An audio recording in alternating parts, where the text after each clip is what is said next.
Hello students, welcome ਹੈ ਤੁਹਾਡੇ ਸਾਰਿਆਂ ਦਾ ਤੁਹਾਡੇ ਇਸ ਆਪਣੇ ਚੈਨਲ ਸਟੱਡੀ ਪੁਆਇੰਟ 44 ਦੇ ਵਿੱਚ।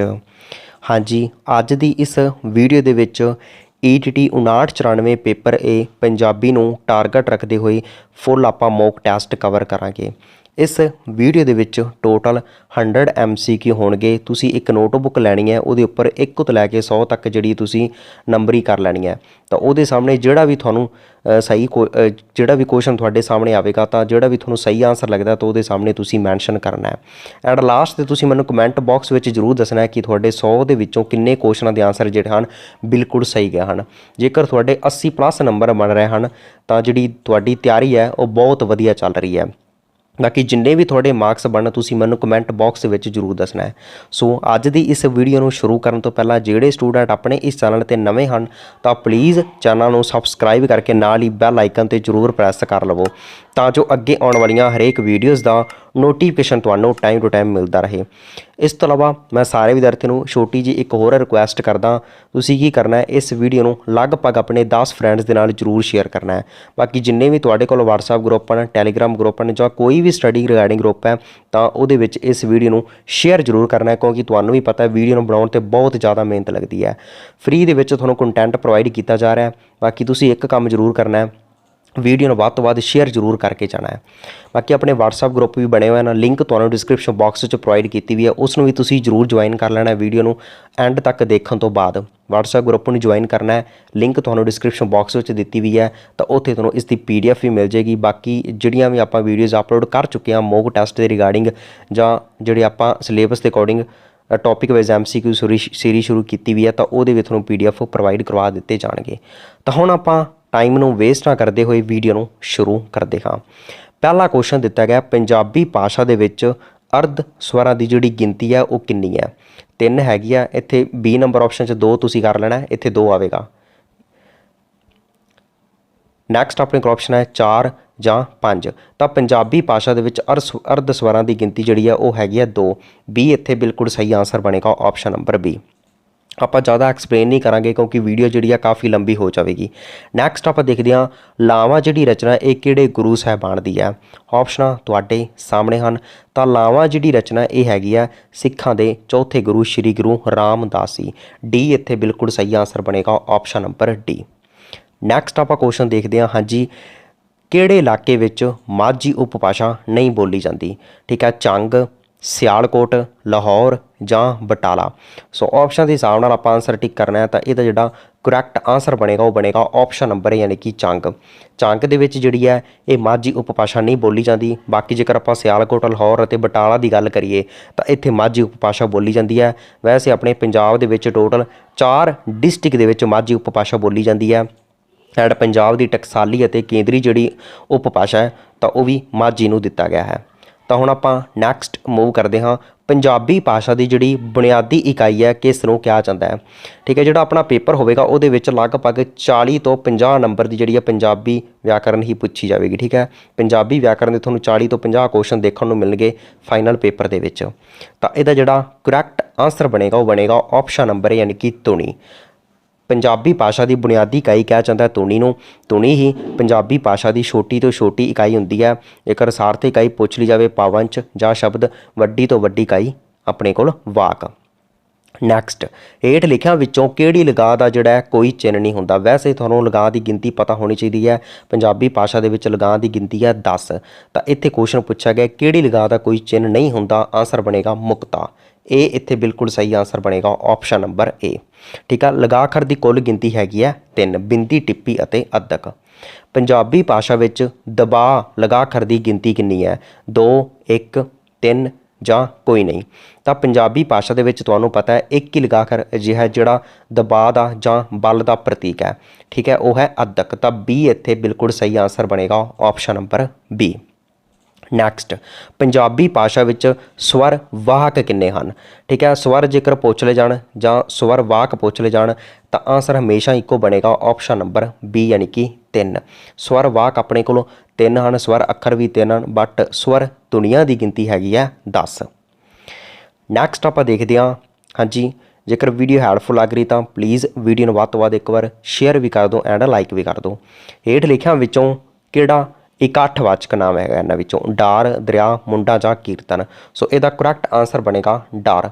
ਡਾਰ ਇੱਕ ਤਰ੍ਹਾਂ ਦਾ ਇਕੱਠ ਹੁੰਦਾ ਹੈ, ਤਾਂ ਇਹ ਇੱਥੇ ਬਿਲਕੁਲ ਸਹੀ ਆਂਸਰ ਬਣ ਜਾਵੇਗਾ। ਨੈਕਸਟ, ਸਿਹਤ ਕਿਸ ਤਰ੍ਹਾਂ ਦਾ ਨਾਮ ਹੈ? ਇਕੱਠਵਾਚਕ, ਭਾਵਵਾਚਕ, ਵਸਤੂਵਾਚਕ ਜਾਂ ਜਾਤੀਵਾਚਕ। ਸੋ ਜਿਹੜਾ ਸਿਹਤ ਹੈ ਇਹ ਹੈਗਾ ਆਪਣੇ ਕੋਲ ਭਾਵਵਾਚਕ ਨਾਮ। ਇਹ ਬੀ ਬਿਲਕੁਲ ਸਹੀ ਆਂਸਰ ਬਣੇਗਾ, ਆਪਸ਼ਨ ਨੰਬਰ ਬੀ। ਇਸ ਨੂੰ ਆਪਾਂ ਕੇਵਲ ਮਹਿਸੂਸ ਕਰ ਸਕਦੇ ਹਾਂ। ਨੇਕੀ ਸ਼ਬਦ ਦਾ ਜਿਹੜਾ ਇਸਤਰੀ ਲਿੰਗ ਹੈ ਕੀ ਹੋਵੇਗਾ? ਬਦੀ, ਨੇਕੀਆ, ਇਮਾਨਦਾਰੀ ਜਾਂ ਇਹਨਾਂ ਵਿੱਚੋਂ ਕੋਈ ਵੀ ਨਹੀਂ। ਸੋ ਨੇਕੀ ਸ਼ਬਦ ਦਾ ਜਿਹੜਾ ਇਸਤਰੀ ਲਿੰਗ ਹੈ ਕੋਈ ਵੀ ਨਹੀਂ ਹੋਵੇਗਾ। ਡੀ ਇੱਥੇ ਬਿਲਕੁਲ ਸਹੀ ਆਂਸਰ ਬਣੇਗਾ, ਆਪਸ਼ਨ ਨੰਬਰ ਡੀ। ਨੈਕਸਟ ਆਪਣਾ ਕੁਐਸਚਨ ਹੈ, ਕਿਹੜਾ ਸ਼ਬਦ ਵਿਪਤਾ ਦਾ ਸਮਾਨਾਰਥਕ ਨਹੀਂ ਹੈ?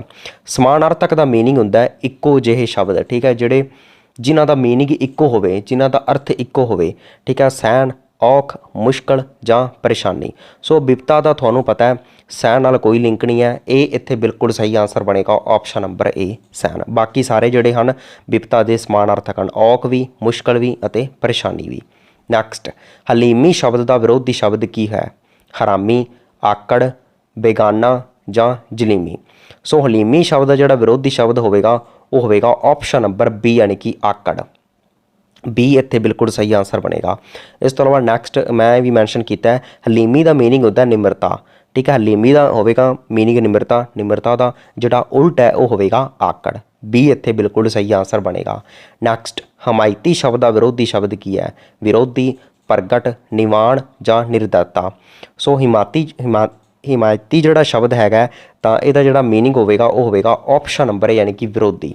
ਵਿਰੋਧੀ ਯਾਨੀ ਕਿ ਕਿਸੇ ਦੀ ਹਮਾਇਤ ਕਰਨੀ, ਤਾਂ ਇਹਦਾ ਮੀਨਿੰਗ ਹੋਵੇਗਾ, ਇਹਦਾ ਵਿਰੋਧੀ ਸ਼ਬਦ ਹੋਵੇਗਾ ਵਿਰੋਧੀ। ਇਹ ਇੱਥੇ ਕਰੈਕਟ ਆਂਸਰ ਬਣੇਗਾ। ਨੈਕਸਟ, ਸਾਰਿਆਂ ਦੀ ਸਾਂਝੀ ਰਾਏ, ਇਸ ਲਈ ਆਪਾਂ ਇੱਕ ਸ਼ਬਦ ਚੁਣਨਾ ਹੈ। ਸਾਰਿਆਂ ਦੀ ਸਾਂਝੀ ਰਾਏ ਬਹੁਤ ਸਿੰਪਲ ਕੁਐਸਚਨ ਹੈ, ਤਾਂ ਇਹਦਾ ਜਿਹੜਾ ਕਰੈਕਟ ਆਂਸਰ ਬਣੇਗਾ ਉਹ ਬਣੇਗਾ ਆਪਸ਼ਨ ਨੰਬਰ ਬੀ, ਯਾਨੀ ਕਿ ਸਰਬਸੰਮਤੀ। ਸਾਰਿਆਂ ਦੀ ਸਾਂਝੀ ਰਾਏ ਨੂੰ ਕਿਹਾ ਜਾਂਦਾ ਹੈ ਸਰਬਸੰਮਤੀ। ਨੈਕਸਟ, ਆਪਣੀ ਮਰਜ਼ੀ ਕਰਨ ਵਾਲਾ, ਇੱਕ ਸ਼ਬਦ ਆਪਾਂ ਇਹਦਾ ਚੁਣਨਾ ਹੈ। ਆਪ ਹੁਦਰਾ, ਸਵਾਰਥੀ, ਸਵੈ ਗਿਆਨੀ ਜਾਂ ਨਿਰਪੱਖ। ਸੋ ਆਪਣੀ ਜਿਹੜੀ ਮਰਜ਼ੀ ਕਰਦਾ ਤਾਂ ਉਹਦੇ ਲਈ ਇੱਕ ਸ਼ਬਦ ਚੁਣਿਆ ਜਾਂਦਾ ਆਪ ਹੁਦਰਾ। ਇਹ ਇੱਥੇ ਬਿਲਕੁਲ ਸਹੀ ਆਂਸਰ ਬਣੇਗਾ, ਆਪਸ਼ਨ ਨੰਬਰ ਏ। ਨੈਕਸਟ, ਮੂੰਹ ਵਿੱਚ ਉਂਗਲੀ ਪਾ ਲੈਣਾ, ਮੁਹਾਵਰੇ ਦਾ ਅਰਥ ਦੱਸੋ? ਧਿਆਨ ਲਾਉਣਾ, ਹੈਰਾਨ ਹੋਣਾ, ਲਲਚਾਉਣਾ ਜਾਂ ਰੋਸ ਪ੍ਰਗਟ ਕਰਨਾ। ਸੋ ਮੂੰਹ ਵਿੱਚ ਉਂਗਲੀ ਪਾ ਲੈਣਾ, ਮੁਹਾਵਰੇ ਦਾ ਜਿਹੜਾ ਸਹੀ ਅਰਥ ਹੈ ਉਹ ਹੈਗਾ ਆਪਣੇ ਕੋਲ ਆਪਸ਼ਨ ਨੰਬਰ ਬੀ, ਯਾਨੀ ਕਿ ਹੈਰਾਨ ਹੋਣਾ। ਬੀ ਇੱਥੇ ਬਿਲਕੁਲ ਸਹੀ ਆਂਸਰ ਬਣ ਜਾਵੇਗਾ। ਨੈਕਸਟ, ਚੰਨ ਚਾੜਨਾ ਜਿਹੜਾ ਮੁਹਾਵਰੇ ਦਾ ਇਹਦਾ ਕੀ ਅਰਥ ਹੈ? ਸਫਲ ਹੋ ਜਾਣਾ, ਭਾਗ ਖੁੱਲ੍ਹ ਜਾਣਾ, ਝਗੜਾ ਪਾਉਣਾ ਜਾਂ ਬਦਨਾਮੀ ਖੱਟਣਾ, ਠੀਕ ਹੈ। ਚੰਨ ਚਾੜਨੇ ਦਾ ਜਿਹੜਾ ਮੁਹਾਵਰੇ ਦਾ ਅਰਥ ਹੁੰਦਾ ਉਹ ਹੁੰਦਾ ਆਪਸ਼ਨ ਨੰਬਰ ਡੀ, ਯਾਨੀ ਕਿ ਬਦਨਾਮੀ ਖੱਟਣਾ। ਡੀ ਇੱਥੇ ਬਿਲਕੁਲ ਸਹੀ ਆਂਸਰ ਬਣ ਜਾਵੇਗਾ, ਆਪਸ਼ਨ ਨੰਬਰ ਡੀ।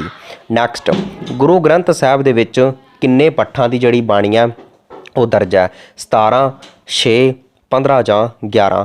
ਸੋ ਤੁਹਾਨੂੰ ਪਤਾ ਹੋਵੇਗਾ ਸ਼੍ਰੀ ਗੁਰੂ ਗ੍ਰੰਥ ਸਾਹਿਬ ਦੇ ਵਿੱਚ ਟੋਟਲ 6 ਗੁਰੂਆਂ ਦੀ ਬਾਣੀ ਦਰਜ ਹੈ, 4 ਗੁਰਸਿੱਖਾਂ ਦੀ ਬਾਣੀ ਦਰਜ ਹੈ, ਇਸ ਤੋਂ ਇਲਾਵਾ 15 ਭਗਤਾਂ ਦੀ ਬਾਣੀ ਦਰਜ ਹੈ ਐਂਡ 11 ਪੱਠਾਂ ਦੀ ਬਾਣੀ ਦਰਜ ਹੈ। ਤਾਂ ਇੱਥੇ ਕਰੈਕਟ ਆਂਸਰ ਬਣੇਗਾ ਆਪਸ਼ਨ ਨੰਬਰ ਡੀ, ਯਾਨੀ ਕਿ 11 ਪੱਠਾਂ ਦੀ ਬਾਣੀ ਦਰਜ ਹੈ, ਠੀਕ ਹੈ। ਕੁਝ ਵਿਦਿਆਰਥੀ ਕਮੈਂਟ ਕਰਦੇ ਹਨ ਕੁਐਸਚਨ ਨੂੰ ਉਹਨਾਂ ਨੂੰ ਧਿਆਨ ਨਾਲ ਪੜ੍ਹਨਾ ਨਹੀਂ ਆਉਂਦਾ। ਮੈਂ ਹਰੇਕ ਵਿਦਿਆਰਥੀ ਨੂੰ ਇਹੀ ਕਹਿਣਾ ਹੁੰਦਾ ਕਿ ਜਦੋਂ ਵੀ ਤੁਸੀਂ ਕੁਐਸਚਨ ਰੀਡ ਕਰਨਾ ਹੈ ਤਾਂ ਪ੍ਰੋਪਰ ਵੇ ਦੇ ਨਾਲ ਪੂਰੇ ਧਿਆਨ ਨਾਲ ਰੀਡ ਕਰਨਾ ਹੈ, ਠੀਕ ਹੈ। ਇੱਕ ਮੈਂ ਕੁਐਸਚਨ ਪਿੱਛੇ ਪਾਇਆ ਸੀਗਾ ਕਿ ਸ਼੍ਰੀ ਗੁਰੂ ਗ੍ਰੰਥ ਸਾਹਿਬ ਦੇ ਵਿੱਚ ਕਿੰਨੇ ਗੁਰਸਿੱਖਾਂ ਦੀ ਬਾਣੀ ਦਰਜ ਹੈ, ਤਾਂ ਕੁਝ ਵਿਦਿਆਰਥੀਆਂ ਦਾ ਕਹਿਣਾ ਸੀਗਾ ਉੱਥੇ ਉਹਨਾਂ ਕੁਐਸਚਨ ਨੂੰ ਧਿਆਨ ਨਾਲ ਨਹੀਂ ਪੜ੍ਹਿਆ ਸੀ। ਉੱਥੇ ਕੁਐਸਚਨ ਧਿਆਨ ਨਾਲ ਪੜ੍ਹਨ ਵਾਲਾ ਸੀਗਾ, ਉੱਥੇ ਗੁਰਸਿੱਖ ਪੁੱਛੇ ਗਏ ਸਨ, ਨਾ ਕਿ ਗੁਰੂਆਂ ਬਾਰੇ ਪੁੱਛਿਆ ਗਿਆ ਸੀਗਾ। ਗੁਰੂਆਂ ਬਾਰੇ ਜੇਕਰ ਪੁੱਛਿਆ ਜਾਂਦਾ ਤਾਂ ਆਂਸਰ ਬਣਨਾ ਸੀਗਾ 6, ਜੇਕਰ ਗੁਰਸਿੱਖ ਪੁੱਛੇ ਜਾਣ ਤਾਂ ਆਂਸਰ ਬਣਨਾ ਸੀਗਾ 4। ਤਾਂ ਕੁਐਸਚਨ ਨੂੰ ਹਮੇਸ਼ਾ ਤੁਸੀਂ ਧਿਆਨ ਨਾਲ ਪੜ੍ਹਨਾ, ਫਿਰ ਤੁਸੀਂ ਕਮੈਂਟ ਕਰਨਾ ਹੈ। ਤਾਂ ਡੀ ਇੱਥੇ ਬਿਲਕੁਲ ਸਹੀ ਆਂਸਰ ਬਣੇਗਾ। 15 ਭਗਤਾਂ ਦੀ ਬਾਣੀ ਦਰਜ ਹੈ, 6 ਗੁਰੂਆਂ ਦੀ ਬਾਣੀ ਦਰਜ ਹੈ ਐਂਡ 4 ਗੁਰਸਿੱਖਾਂ ਦੀ ਬਾਣੀ ਦਰਜ ਹੈ। ਨੈਕਸਟ, ਆਦਿ ਗ੍ਰੰਥ ਸਾਹਿਬ ਸ਼੍ਰੀ ਗੁਰੂ ਗ੍ਰੰਥ ਸਾਹਿਬ ਕਦੋਂ ਕਹਾਉਣ ਲੱਗੇ ਸਨ? 1708 ਦੇ ਵਿੱਚ, 1601, 1604 ਜਾਂ 1606 ਦੇ ਵਿੱਚ। ਸੋ ਆਦਿ ਗ੍ਰੰਥ ਸਾਹਿਬ ਸ਼੍ਰੀ ਗੁਰੂ ਗ੍ਰੰਥ ਸਾਹਿਬ ਕਹਾਉਣ ਲੱਗੇ ਸਨ 1708 ਦੇ ਵਿੱਚ। ਇਹ ਬਿਲਕੁਲ ਸਹੀ ਆਂਸਰ ਬਣੇਗਾ। ਐਂਡ ਆਦਿ ਗ੍ਰੰਥ ਸਾਹਿਬ ਨੂੰ ਸ਼੍ਰੀ ਗੁਰੂ ਗ੍ਰੰਥ ਸਾਹਿਬ ਦਾ ਜਿਹੜਾ ਦਰਜਾ ਇਹ ਦਿੱਤਾ ਸੀਗਾ ਸਿੱਖਾਂ ਦੇ 10ਵੇਂ ਗੁਰੂ ਸ਼੍ਰੀ ਗੁਰੂ ਗੋਬਿੰਦ ਸਿੰਘ ਜੀ ਨੇ। ਨੈਕਸਟ, ਜਫਰਨਾਮਾ ਜਿਹੜਾ ਪੱਤਰ ਹੈ ਇਹ ਕਿਹੜੇ ਬਾਦਸ਼ਾਹ ਨੂੰ ਲਿਖਿਆ ਗਿਆ ਸੀ? ਜਹਾਂਗੀਰ, ਔਰੰਗਜ਼ੇਬ, ਅਕਬਰ ਜਾਂ ਬਹਾਦਰ ਸ਼ਾਹ ਜ਼ਫਰ। ਜਫਰਨਾਮਾ ਪੱਤਰ ਲਿਖਿਆ ਗਿਆ ਸੀਗਾ ਔਰੰਗਜ਼ੇਬ ਨੂੰ। ਬੀ ਇੱਥੇ ਬਿਲਕੁਲ ਸਹੀ ਆਂਸਰ ਬਣੇਗਾ, ਆਪਸ਼ਨ ਨੰਬਰ ਬੀ। ਇਸ ਤੋਂ ਇਲਾਵਾ ਜੇਕਰ ਆਪਾਂ ਗੱਲ ਕਰੀਏ ਜਫਰਨਾਮਾ ਪੱਤਰ ਕਿਸ ਨੂੰ ਲਿਖਿਆ ਗਿਆ ਸੀ, ਇਹ ਲਿਖਿਆ ਗਿਆ ਸੀ ਔਰੰਗਜ਼ੇਬ ਨੂੰ ਐਂਡ ਕਿਹੜੀ ਭਾਸ਼ਾ ਦੇ ਵਿੱਚ ਲਿਖਿਆ ਗਿਆ ਸੀ ਫਾਰਸੀ ਲੈਂਗੁਏਜ ਦੇ ਵਿੱਚ ਲਿਖਿਆ ਗਿਆ ਸੀਗਾ ਜਫਰਨਾਮਾ ਪੱਤਰ ਜਿਹਦਾ ਅਰਥ ਹੁੰਦਾ ਹੈ ਜਿੱਤ ਦੀ ਚਿੱਠੀ। ਨੈਕਸਟ ਕਿਹੜੀ ਰਚਨਾ ਗੁਰੂ ਗੋਬਿੰਦ ਸਿੰਘ ਜੀ ਦੀ ਨਹੀਂ ਹੈ ਗਿਆਨ ਪ੍ਰਬੋਧ ਥਿੱਥ ਬਚਿੱਤਰ ਨਾਟਕ ਜਾਂ ਚੰਡੀ ਚਰਿੱਤਰ। ਸੋ ਜਿਹੜੀ ਆਪਸ਼ਨ ਬੀ ਆਪਣੇ ਕੋਲ ਸਹੀ ਆਂਸਰ ਬਣੇਗਾ ਥਿੱਥ ਰਚਨਾ ਇਹਨਾਂ ਦੀ ਨਹੀਂ ਹੈ। ਬਾਕੀ ਗਿਆਨ ਪ੍ਰਬੋਧ ਬਚਿੱਤਰ ਨਾਟਕ ਚੰਡੀ ਚਰਿੱਤਰ ਚੰਡੀ ਦੀ ਵਾਰ ਇਸ ਤੋਂ ਇਲਾਵਾ 24 ਅਵਤਾਰ ਹੋ ਗਈ ਜਾਪ ਸਾਹਿਬ ਹੋ ਗਈ ਸਾਰੀਆਂ ਰਚਨਾਵਾਂ ਸ਼੍ਰੀ ਗੁਰੂ ਗੋਬਿੰਦ ਸਿੰਘ ਜੀ ਦੀਆਂ ਹਨ। ਨੈਕਸਟ ਖਾਲਸਾ ਪੰਥ ਦੀ ਜਿਹੜੀ ਸਿਰਜਣਾ ਹੈ ਕਿਹੜੇ ਕਿਲ੍ਹੇ ਵਿੱਚ ਕੀਤੀ ਗਈ ਸੀ ਕੇਸਗੜ੍ਹ ਲੋਹਗੜ੍ਹ ਹੌਲਗੜ੍ਹ ਜਾਂ ਇਹਨਾਂ ਦੇ ਵਿੱਚੋਂ ਕੋਈ ਨਹੀਂ। ਸੋ ਤੁਹਾਨੂੰ ਪਤਾ ਹੋਣਾ ਚਾਹੀਦਾ ਖਾਲਸਾ ਪੰਥ ਦੀ ਸਥਾਪਨਾ ਸ਼੍ਰੀ ਅਨੰਦਪੁਰ ਸਾਹਿਬ ਵਿਖੇ ਕੀਤੀ ਗਈ ਸੀਗੀ ਠੀਕ ਹੈ ਸਿੱਖਾਂ ਦੇ 10ਵੇਂ ਗੁਰੂ ਸ਼੍ਰੀ ਗੁਰੂ ਗੋਬਿੰਦ ਸਿੰਘ ਜੀ ਦੁਆਰਾ ਐਂਡ ਇਹ ਕੀਤੀ ਗਈ ਸੀਗੀ ਕੇਸਗੜ੍ਹ ਕਿਲ੍ਹੇ ਦੇ ਵਿੱਚ। ਇਹ ਇੱਥੇ ਬਿਲਕੁਲ ਸਹੀ ਆਂਸਰ ਬਣੇਗਾ ਆਪਸ਼ਨ ਨੰਬਰ ਏ। ਸ਼੍ਰੀ ਅਨੰਦਪੁਰ ਸਾਹਿਬ ਜਿਹੜਾ ਤਾਂ ਸ਼ਹਿਰ ਹੈ ਤਾਂ ਇਸ ਨੂੰ ਵਸਾਇਆ ਗਿਆ ਸੀਗਾ 1665 ਦੇ ਵਿੱਚ ਸਿੱਖਾਂ ਦੇ 9ਵੇਂ ਗੁਰੂ ਸ਼੍ਰੀ ਗੁਰੂ ਤੇਗ ਬਹਾਦਰ ਜੀ ਦੁਆਰਾ। ਨੈਕਸਟ ਹੇਠ ਲਿਖਿਆਂ ਵਿੱਚੋਂ ਕਿਹੜਾ ਤਖਤ ਗੁਰੂ ਗੋਬਿੰਦ ਸਿੰਘ ਜੀ ਨਾਲ ਸੰਬੰਧਿਤ ਨਹੀਂ ਹੈ ਅਕਾਲ ਤਖਤ ਤਖਤ ਸ਼੍ਰੀ ਪਟਨਾ ਸਾਹਿਬ ਤਖਤ ਸ਼੍ਰੀ ਕੇਸਗੜ੍ਹ ਸਾਹਿਬ ਜਾਂ ਤਖਤ ਸ਼੍ਰੀ ਹਜੂਰ ਸਾਹਿਬ। ਤਾਂ ਤੁਹਾਨੂੰ ਪਤਾ ਹੋਣਾ ਚਾਹੀਦਾ ਟੋਟਲ ਤਖਤਾਂ ਦੀ ਜਿਹੜੀ ਗਿਣਤੀ ਹੈ ਉਹ ਹੈਗੀ ਆ 5 ਠੀਕ ਹੈ। ਇਹਨਾਂ ਦੇ ਵਿੱਚੋਂ ਜਿਹੜਾ ਤਖਤ ਅਕਾਲ ਤਖਤ ਸਾਹਿਬ ਹੈ ਇਹ ਸੰਬੰਧਿਤ ਨਹੀਂ ਹੈ ਸ਼੍ਰੀ ਗੁਰੂ ਗੋਬਿੰਦ ਸਿੰਘ ਜੀ ਨਾਲ। ਬਾਕੀ ਸਾਰੇ ਤਖਤ ਜਿਹੜੇ ਹਨ ਇਹ ਸ਼੍ਰੀ ਗੁਰੂ ਗੋਬਿੰਦ ਸਿੰਘ ਜੀ ਨਾਲ ਸੰਬੰਧਿਤ ਹਨ ਤਾਂ ਇਹ ਇੱਥੇ ਬਿਲਕੁਲ ਸਹੀ ਆਂਸਰ ਬਣੇਗਾ। ਤਖਤ ਸ਼੍ਰੀ ਅਕਾਲ ਤਖਤ ਸਾਹਿਬ ਜਿਹੜਾ ਇਹ ਹੈਗਾ ਅੰਮ੍ਰਿਤਸਰ ਦੇ ਵਿੱਚ ਹਰਿਮੰਦਰ ਸਾਹਿਬ ਦੇ ਬਿਲਕੁਲ ਸਾਹਮਣੇ। ਨੈਕਸਟ ਗੁਰੂ ਗ੍ਰੰਥ ਸਾਹਿਬ ਵਿੱਚ ਕੁੱਲ ਕਿੰਨੀਆਂ ਵਾਰਾਂ ਹਨ 31 22 25 ਜਾਂ 27। ਸ਼੍ਰੀ ਗੁਰੂ ਗ੍ਰੰਥ ਸਾਹਿਬ ਦੇ ਵਿੱਚ ਜਿਹੜੀਆਂ ਕੁੱਲ ਵਾਰਾਂ ਦੀ ਗਿਣਤੀ ਹੈਗੀ ਉਹ ਹੈਗੀ ਆ 22 ਬੀ ਇੱਥੇ ਬਿਲਕੁਲ ਸਹੀ ਆਂਸਰ ਬਣੇਗਾ ਆਪਸ਼ਨ ਨੰਬਰ ਬੀ। ਨੈਕਸਟ ਕਿਹੜੇ ਗੁਰੂ ਸਾਹਿਬਾਨ ਨੂੰ ਹਿੰਦ ਦਾ ਪੀਰ ਵੀ ਕਿਹਾ ਜਾਂਦਾ ਹੈ ਗੁਰੂ ਗੋਬਿੰਦ ਸਿੰਘ ਜੀ ਸ਼੍ਰੀ ਗੁਰੂ ਨਾਨਕ ਦੇਵ ਜੀ ਸ਼੍ਰੀ ਗੁਰੂ ਅਰਜਨ ਦੇਵ ਜੀ ਜਾਂ ਸ਼੍ਰੀ ਗੁਰੂ ਹਰਗੋਬਿੰਦ ਜੀ। ਸੋ ਤੁਹਾਨੂੰ ਪਤਾ ਹੋਣਾ ਚਾਹੀਦਾ ਹੈ ਹਿੰਦ ਦਾ ਪੀਰ ਕਿਹਾ ਜਾਂਦਾ ਹੈ ਸ਼੍ਰੀ ਗੁਰੂ ਨਾਨਕ ਦੇਵ ਜੀ ਨੂੰ ਬੀ ਇੱਥੇ ਬਿਲਕੁਲ ਸਹੀ ਆਂਸਰ ਬਣੇਗਾ। ਨੈਕਸਟ ਭਾਈ ਲਾਲੋ ਕੌਣ ਸੀਗਾ ਆਹ ਕੁਐਸਚਨ ਬਹੁਤ ਵਾਰ ਐਗਜ਼ਾਮ 'ਚ ਰਿਪੀਟ ਹੁੰਦਾ ਹੈ ਸੋ ਤੁਹਾਡੇ ਫਾਈਨਲ ਪੇਪਰ ਦੇ ਵਿੱਚ ਵੀ ਪੁੱਛਿਆ ਜਾ ਸਕਦਾ ਹੈ ਠੱਗ ਡਾਕੂ ਤਰਖਾਣ ਜਾਂ ਮੁਗਲ ਸਾਮਰਾਜ ਦਾ ਬਾਦਸ਼ਾਹ। ਸੋ ਭਾਈ ਲਾਲੋ ਜਿਹੜਾ ਸੀਗਾ ਇਹ ਸੀਗਾ ਇੱਕ ਤਰਖਾਣ ਗਰੀਬ ਤਰਖਾਣ ਸੀਗਾ ਸੀ ਇੱਥੇ ਬਿਲਕੁਲ ਸਹੀ ਆਂਸਰ ਬਣੇਗਾ। ਨੈਕਸਟ ਰਬਾਬ ਸੰਗੀਤ ਸਾਜ਼ ਦੀ ਜਿਹੜੀ ਸ਼ੁਰੂਆਤ ਹੈ ਇਹ ਕਿੱਥੋਂ ਹੋਈ ਸੀਗੀ ਭਾਰਤ ਈਰਾਨ ਪਾਕਿਸਤਾਨ ਜਾਂ ਅਫਗਾਨਿਸਤਾਨ। ਸੋ ਰਬਾਬ ਜਿਹੜਾ ਸੰਗੀਤ ਸਾਜ਼ ਹੈ ਤੁਹਾਨੂੰ ਪਤਾ ਹੈ ਇਹ ਭਾਈ ਮਰਦਾਨਾ ਜੀ ਵਜਾਉਂਦੇ ਸਨ ਜਦੋਂ ਸ਼੍ਰੀ ਗੁਰੂ ਨਾਨਕ ਦੇਵ ਜੀ ਕੀਰਤਨ ਕਰਦੇ ਸਨ ਠੀਕ ਹੈ ਉਸ ਸਮੇਂ ਜਿਹੜਾ ਰਬਾਬ ਸੰਗੀਤ ਸਾਜ਼ ਭਾਈ ਮਰਦਾਨਾ ਜੀ ਵਜਾਉਂਦੇ ਸਨ। ਤਾਂ ਆਂਸਰ ਬਣੇਗਾ ਆਪਸ਼ਨ ਨੰਬਰ ਡੀ ਯਾਨੀ ਕਿ ਅਫਗਾਨਿਸਤਾਨ। ਰਬਾਬ ਜਿਹੜਾ ਸੰਗੀਤ ਸਾਜ਼ ਹੈ ਇਹਦੀ ਸ਼ੁਰੂਆਤ ਮੰਨੀ ਜਾਂਦੀ ਹੈ ਅਫਗਾਨਿਸਤਾਨ ਤੋਂ। ਬਟ ਇੱਕ ਮੈਂ ਤੁਹਾਨੂੰ ਹੋਰ ਗੱਲ ਦੱਸਦਾ ਜਿਹੜੀ ਫੁਲਕਾਰੀ ਹੈ ਠੀਕ ਹੈ ਫੁਲਕਾਰੀ ਦੀ ਜਿਹੜੀ ਸ਼ੁਰੂਆਤ ਹੈ ਈਰਾਨ ਦੇਸ਼ ਤੋਂ ਮੰਨੀ ਜਾਂਦੀ ਹੈ। ਇਸ ਪੁਆਇੰਟ ਨੂੰ ਤੁਸੀਂ ਅਲੱਗ ਤੋਂ ਨੋਟ ਕਰ ਲੈਣਾ ਜੇਕਰ ਤੁਹਾਨੂੰ ਨਹੀਂ ਪਤਾ ਸੀ। ਨੈਕਸਟ ਪੰਜਾਬੀ ਭਾਸ਼ਾ ਦੀ ਲਿਪੀ ਕਿਹੜੀ ਹੈ ਇਹ ਹੈਗੀ ਹੈ ਗੁਰਮੁਖੀ। ਹਰੇਕ ਵਿਦਿਆਰਥੀ ਨੂੰ ਇਹਦਾ ਬਿਲਕੁਲ ਸਹੀ ਆਂਸਰ ਪਤਾ ਹੋਵੇਗਾ। ਨੈਕਸਟ ਆਪਾਂ ਦੇਖਦੇ ਹਾਂ ਵਿਸਰਾਮ ਚਿੰਨ੍ਹ ਦੀਆਂ ਕੁੱਲ ਕਿੰਨੀਆਂ ਕਿਸਮਾਂ ਹਨ ਵਿਸਰਾਮ ਚਿੰਨ੍ਹ 15 13 14 ਜਾਂ 16। ਸੋ ਵਿਸਰਾਮ ਚਿੰਨ੍ਹ ਦੀਆਂ ਕੁੱਲ ਕਿਸਮਾਂ ਦੀ ਗਿਣਤੀ ਹੈਗੀ ਹੈ 13 ਬੀ ਇੱਥੇ ਬਿਲਕੁਲ ਸਹੀ ਆਂਸਰ ਬਣੇਗਾ। ਹਾਂਜੀ ਨੈਕਸਟ ਆਪਾਂ ਮੂਵ ਕਰਦੇ ਹਾਂ ਕਲਮ ਦਾ ਤਣੀ ਮੁਹਾਵਰੇ ਦਾ ਸਹੀ ਅਰਥ ਕੀ ਹੈ ਕਲਮ ਦਾ ਤਣੀ ਹੋਣਾ ਪ੍ਰਸਿੱਧੀ ਹੋਣਾ ਸਫਲ ਲੇਖਕ ਪੈਸੇ ਦੀ ਬਹੁਤਾਤ ਹੋਣਾ ਜਾਂ ਚੰਗੀ ਲਿਖਤ। ਤਾਂ ਇਹਦਾ ਕਰੈਕਟ ਆਂਸਰ ਬਣੇਗਾ ਸਫਲ ਲੇਖਕ। ਕਲਮ ਦਾ ਤਣੀ ਮੁਹਾਵਰੇ ਦਾ ਅਰਥ ਹੁੰਦਾ ਸਫਲ ਲੇਖਕ। ਨੈਕਸਟ ਉੱਤਰੀ ਲਹਿੰਦੀ ਵਿੱਚ ਕਿਹੜੀ ਉਪਭਾਸ਼ਾ ਨੂੰ ਰੱਖਿਆ ਜਾਂਦਾ ਹੈ ਪੋਠੋਹਾਰੀ ਮੁਲਤਾਨੀ ਚਾਂਗੀ ਜਾਂ ਦੁਆਬੀ। ਸੋ ਉੱਤਰੀ ਜਿਹੜੀ ਲਹਿੰਦੀ ਹੈ ਇਹਦੇ ਵਿੱਚ ਜਿਹੜੀ ਉਪਭਾਸ਼ਾ ਨੂੰ ਮੁੱਖ ਰੱਖਿਆ ਗਿਆ ਉਹ ਰੱਖਿਆ ਗਿਆ ਪੋਠੋਹਾਰੀ ਨੂੰ। ਇਹ ਇੱਥੇ ਬਿਲਕੁਲ ਸਹੀ ਆਂਸਰ ਬਣੇਗਾ ਆਪਸ਼ਨ ਨੰਬਰ ਏ। ਮੁਲਤਾਨੀ ਜਿਹੜੀ ਉਪਭਾਸ਼ਾ ਹੈ ਤੁਹਾਨੂੰ ਪਤਾ ਹੋਣਾ ਚਾਹੀਦਾ ਪਾਕਿਸਤਾਨ ਦੇ ਵਿੱਚ ਸਭ ਤੋਂ ਵੱਧ ਬੋਲੀ ਜਾਣ ਵਾਲੀ ਉਪਭਾਸ਼ਾ ਕਿਹੜੀ ਹੈ ਮੁਲਤਾਨੀ ਉਪਭਾਸ਼ਾ। ਨੈਕਸਟ ਭਾਸ਼ਾ ਗ੍ਰਹਿਣ ਕੀਤੀ ਜਾਂਦੀ ਹੈ ਸੱਭਿਆਚਾਰ ਵਿੱਚੋਂ ਸਮਾਜ ਵਿੱਚੋਂ ਪਰਿਵਾਰ ਵਿੱਚੋਂ ਜਾਂ ਪੁਸਤਕਾਂ ਦੇ ਵਿੱਚੋਂ। ਤਾਂ ਭਾਸ਼ਾ ਜਿਹੜੀ ਗ੍ਰਹਿਣ ਕੀਤੀ ਜਾਂਦੀ ਹੈ ਇਹ ਕੀਤੀ ਜਾਂਦੀ ਹੈ ਸਮਾਜ ਵਿੱਚੋਂ ਬੀ ਇੱਥੇ ਬਿਲਕੁਲ ਸਹੀ ਆਂਸਰ ਬਣੇਗਾ option number B. Next Punjabi ਭਾਸ਼ਾ ਦੇ ਵਿੱਚ ਜਿਹੜੀ ਫਾਰਸੀ ਧੁਨੀਆਂ ਦੀ ਗਿਣਤੀ ਕਿੰਨੀ ਹੈ 4 5 6 ਜਾਂ 7।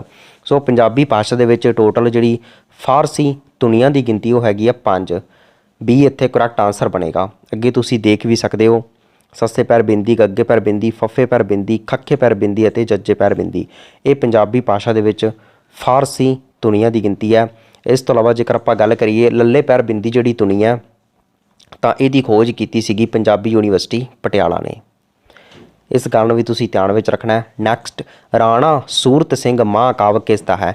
ਭਾਈ ਵੀਰ ਸਿੰਘ, ਆਈ ਸੀ ਨੰਦਾ, ਅਜੀਤ ਕੌਰ ਜਾਂ ਅੰਮ੍ਰਿਤਾ ਪ੍ਰੀਤਮ। ਸੋ ਰਾਣਾ ਸੂਰਤ ਸਿੰਘ ਜਿਹੜਾ ਮਹਾਂਕਾਵ ਹੈ ਬਹੁਤ ਮਹੱਤਵਪੂਰਨ ਰਚਨਾ ਹੈ। ਤਾਂ ਆਂਸਰ ਬਣੇਗੀ ਆਪਸ਼ਨ ਨੰਬਰ ਏ ਯਾਨੀ ਕਿ ਭਾਈ ਵੀਰ ਸਿੰਘ। ਭਾਈ ਵੀਰ ਸਿੰਘ ਨੂੰ ਹੀ ਆਧੁਨਿਕ ਸਾਹਿਤ ਦਾ ਪਿਤਾਮਾ ਵੀ ਕਿਹਾ ਜਾਂਦਾ ਹੈ। ਠੀਕ ਹੈ, ਆਧੁਨਿਕ ਸਾਹਿਤ ਦਾ ਪਿਤਾਮਾ ਕਿਹਾ ਜਾਂਦਾ ਹੈ ਭਾਈ ਵੀਰ ਸਿੰਘ ਨੂੰ। ਪੰਜਾਬੀ ਨਾਟਕ ਅਤੇ ਇਕਾਂਗੀ ਦਾ ਪਿਤਾਮਾ ਕਿਹਾ ਜਾਂਦਾ ਹੈ ਆਈ ਸੀ ਨੰਦਾ ਨੂੰ ਯਾਨੀ ਕਿ ਈਸ਼ਵਰ ਚੰਦਰ ਨੰਦਾ ਨੂੰ। ਇਸ ਤੋਂ ਇਲਾਵਾ ਅੰਮ੍ਰਿਤਾ ਪ੍ਰੀਤਮ ਨੂੰ ਪੰਜਾਬ ਦੀ ਆਵਾਜ਼ ਦੇ ਨਾਮ ਨਾਲ ਵੀ ਜਾਣਿਆ ਜਾਂਦਾ ਹੈ। ਤਾਂ ਇਹ ਇੱਥੇ ਬਿਲਕੁਲ ਸਹੀ ਆਂਸਰ ਬਣੇਗਾ ਆਪਸ਼ਨ ਨੰਬਰ ਏ। ਨੈਕਸਟ, ਬ੍ਰਹਿਸਪਤੀ ਕਿਸ ਦੀ ਸਵੈ ਜੀਵਨੀ ਹੈ? ਬ੍ਰਹਿਸਪਤੀ ਸੰਤੋਖ ਸਿੰਘ ਧੀਰ, ਅਜੀਤ ਕੌਰ, ਬਲਵੰਤ ਗਾਰਗੀ ਜਾਂ ਵਰਿਆਮ ਸਿੰਘ ਸੰਧੂ। ਸੋ ਬ੍ਰਹਿਸਪਤੀ ਜਿਹੜੀ ਜੀਵਨੀ ਹੈ ਇਹ ਹੈਗੀ ਹੈ ਆਪਸ਼ਨ ਨੰਬਰ ਏ ਯਾਨੀ ਕਿ ਸੰਤੋਖ ਸਿੰਘ ਧੀਰ ਦੀ। ਇਹ ਇੱਥੇ ਬਿਲਕੁਲ ਸਹੀ ਆਂਸਰ ਬਣੇਗਾ।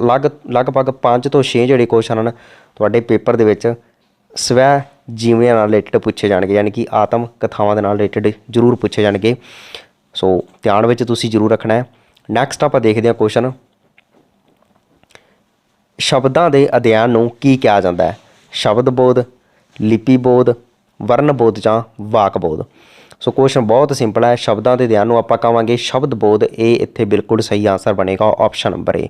ਵਰਨਾਂ ਜਾਂ ਅੱਖਰਾਂ ਦੇ ਬੋਧ ਨੂੰ ਵਰਨ ਬੋਧ ਕਹਾਂਗੇ। ਐਂਡ ਜੇਕਰ ਆਪਾਂ ਗੱਲ ਕਰੀਏ ਇੱਥੇ ਸ਼ਬਦਾਂ ਦੀ ਗੱਲ ਕੀਤੀ ਗਈ ਤਾਂ ਸ਼ਬਦਾਂ ਦੇ ਅਧਿਐਨ ਨੂੰ ਆਪਾਂ ਕਹਾਂਗੇ ਸ਼ਬਦ ਬੋਧ। ਤਾਂ ਇਹ ਇੱਥੇ ਬਿਲਕੁਲ ਸਹੀ ਆਂਸਰ ਬਣ ਜਾਵੇਗਾ ਆਪਸ਼ਨ ਨੰਬਰ ਏ। ਹਾਂਜੀ, ਨੈਕਸਟ ਆਪਾਂ ਮੂਵ ਕਰਦੇ ਹਾਂ। ਬਾਗੜੀ ਖੇਤਰੀ ਭਾਸ਼ਾ ਕਿਹੜੇ ਜ਼ਿਲ੍ਹੇ ਨਾਲ ਸੰਬੰਧਿਤ ਹੈ?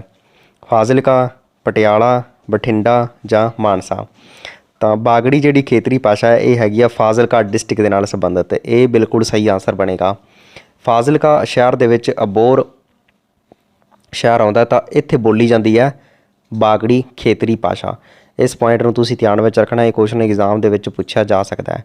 ਨੈਕਸਟ, ਪੰਜਾਬੀ ਭਾਸ਼ਾ ਦੇ ਵਿੱਚ ਅਨੁਨਾਸਕੀ ਵਿਅੰਜਨ ਕਿੰਨੇ ਹਨ? ਅਨੁਨਾਸਕੀ ਜਾਂ ਨਾਸਕੀ ਵਿਅੰਜਨ ਉਹ ਹੁੰਦੇ ਹਨ ਜਿਨ੍ਹਾਂ ਨੂੰ ਬੋਲਣ ਸਮੇਂ ਜਿਹੜੀ ਆ ਨੱਕ ਵਿੱਚੋਂ ਆਵਾਜ਼ ਨਿਕਲਦੀ ਹੈ। ਤਾਂ ਇਹਦਾ ਕਰੈਕਟ ਆਂਸਰ ਬਣੇਗਾ ਆਪਸ਼ਨ ਨੰਬਰ ਬੀ ਯਾਨੀ ਕਿ 5। ਪੰਜਾਬੀ ਭਾਸ਼ਾ ਦੇ ਵਿੱਚ ਅਨੁਨਾਸਕੀ ਧੁਨੀਆਂ ਦੀ ਗਿਣਤੀ ਹੈਗੀ ਆ 5। ਠੀਕ ਹੈ, ਤਾਂ ਇੱਥੇ ਸੀ ਬਿਲਕੁਲ ਸਹੀ ਆਂਸਰ ਬਣੇਗਾ ਆਪਸ਼ਨ ਨੰਬਰ ਸੀ 5। ਨੈਕਸਟ, ਜੇਕਰ ਆਪਾਂ ਗੱਲ ਕਰੀਏ ਕੁਐਸਚਨ ਦੀ, ਕਿਹੜੀ ਧੁਨੀ ਅਰਧ ਸਵਰ ਵਿੱਚ ਤਬਦੀਲ ਹੋਣ ਦੀ ਸਮਰੱਥਾ ਰੱਖਦੀ ਹੈ? ਕੱਕਾ, ਰਾਰਾ, ਹਾਹਾ ਜਾਂ ਵੋਵਾ। ਸੋ ਅਰਧ ਸਵਰ ਧੁਨੀਆਂ ਦੀ ਗਿਣਤੀ ਤੁਹਾਨੂੰ ਪਤਾ ਹੈ, ਪਹਿਲਾਂ ਹੀ ਮੈਂ ਦੱਸ ਚੁੱਕਿਆ ਹਾਂ। ਤਾਂ ਇਹਦਾ ਕਰੈਕਟ ਆਂਸਰ ਬਣੇਗਾ ਆਪਸ਼ਨ ਨੰਬਰ ਡੀ। ਵੋਵਾ ਅਤੇ ਯਈਆ ਜਿਹੜੀ ਹਨ ਆਪਣੇ ਕੋਲ ਅਰਧ ਸਵਰ ਧੁਨੀਆਂ ਹਨ। ਤਾਂ ਇਹ ਜਿਹੜੀ ਧੁਨੀ ਹੈ ਇਹ ਅਰਧ ਸਵਰ ਵਿੱਚ ਹੋਣ ਦੀ ਤਬਦੀਲ ਰੱਖਦੀ ਹੈ। ਤਾਂ ਡੀ ਇੱਥੇ ਬਿਲਕੁਲ ਸਹੀ ਆਂਸਰ ਬਣੇਗਾ ਆਪਸ਼ਨ ਨੰਬਰ ਡੀ। ਨੈਕਸਟ, ਨਾਈ ਸ਼ਬਦ ਦਾ ਇਸਤਰੀ ਲਿੰਗ ਕੀ ਹੋਵੇਗਾ? ਤਾਂ ਇਹਦਾ ਕਰੈਕਟ ਆਂਸਰ ਬਣੇਗਾ ਆਪਸ਼ਨ ਨੰਬਰ ਬੀ ਯਾਨੀ ਕਿ ਨਾਇਨ। ਬੀ ਇੱਥੇ ਬਿਲਕੁਲ ਸਹੀ ਆਂਸਰ ਬਣੇਗਾ ਆਪਸ਼ਨ ਨੰਬਰ ਬੀ। ਨੈਕਸਟ, ਹੇਠ ਲਿਖਿਆਂ ਦੇ ਵਿੱਚੋਂ ਕਿਹੜਾ ਸ਼ਬਦ ਇਸਤਰੀ ਲਿੰਗ ਨਹੀਂ ਹੈ? ਕੰਪਿਊਟਰ, ਮਿਹਨਤ, ਨੇਕੀ ਜਾਂ ਪਹਾੜ। ਸੋ ਤੁਹਾਨੂੰ ਪਤਾ ਹੈ ਜਿਹੜੇ ਇੱਥੇ ਸ਼ਬਦ ਮੈਂਸ਼ਨ ਕੀਤੇ ਹਨ ਕੰਪਿਊਟਰ, ਮਿਹਨਤ ਅਤੇ ਨੇਕੀ, ਇਹ ਸਾਰੇ ਇਸਤਰੀ ਲਿੰਗ ਦੇ ਵਿੱਚ ਆਉਂਦੇ ਹਨ। ਬਟ ਜਿਹੜਾ ਪਹਾੜ ਹੈ ਇਹ ਇਸਤਰੀ ਲਿੰਗ ਵਿੱਚ ਨਹੀਂ ਆਵੇਗਾ, ਇਹ ਇੱਕ ਪੁਲਿੰਗ ਹੈ। ਪਹਾੜ ਦਾ ਇਸਤਰੀ ਲਿੰਗ ਹੁੰਦਾ ਪਹਾੜੀ। ਤਾਂ ਡੀ ਇੱਥੇ ਬਿਲਕੁਲ ਸਹੀ ਆਂਸਰ ਬਣੇਗਾ। ਨੈਕਸਟ, ਕਾਰਕ ਦੀਆਂ ਕੁੱਲ ਕਿੰਨੀਆਂ ਕਿਸਮਾਂ ਹੁੰਦੀਆਂ ਹਨ? 7, 8, 9 ਜਾਂ 10। ਸੋ ਕਾਰਕ ਦੀ ਜਿਹੜੀਆਂ ਕੁੱਲ ਕਿਸਮਾਂ ਦੀ ਗਿਣਤੀ ਹੈਗੀ ਉਹ ਹੈਗੀ ਆ 8। ਬੀ ਬਿਲਕੁਲ ਸਹੀ ਆਂਸਰ ਬਣੇਗਾ option number D. Option number B correct answer ਬਣੇਗਾ 8।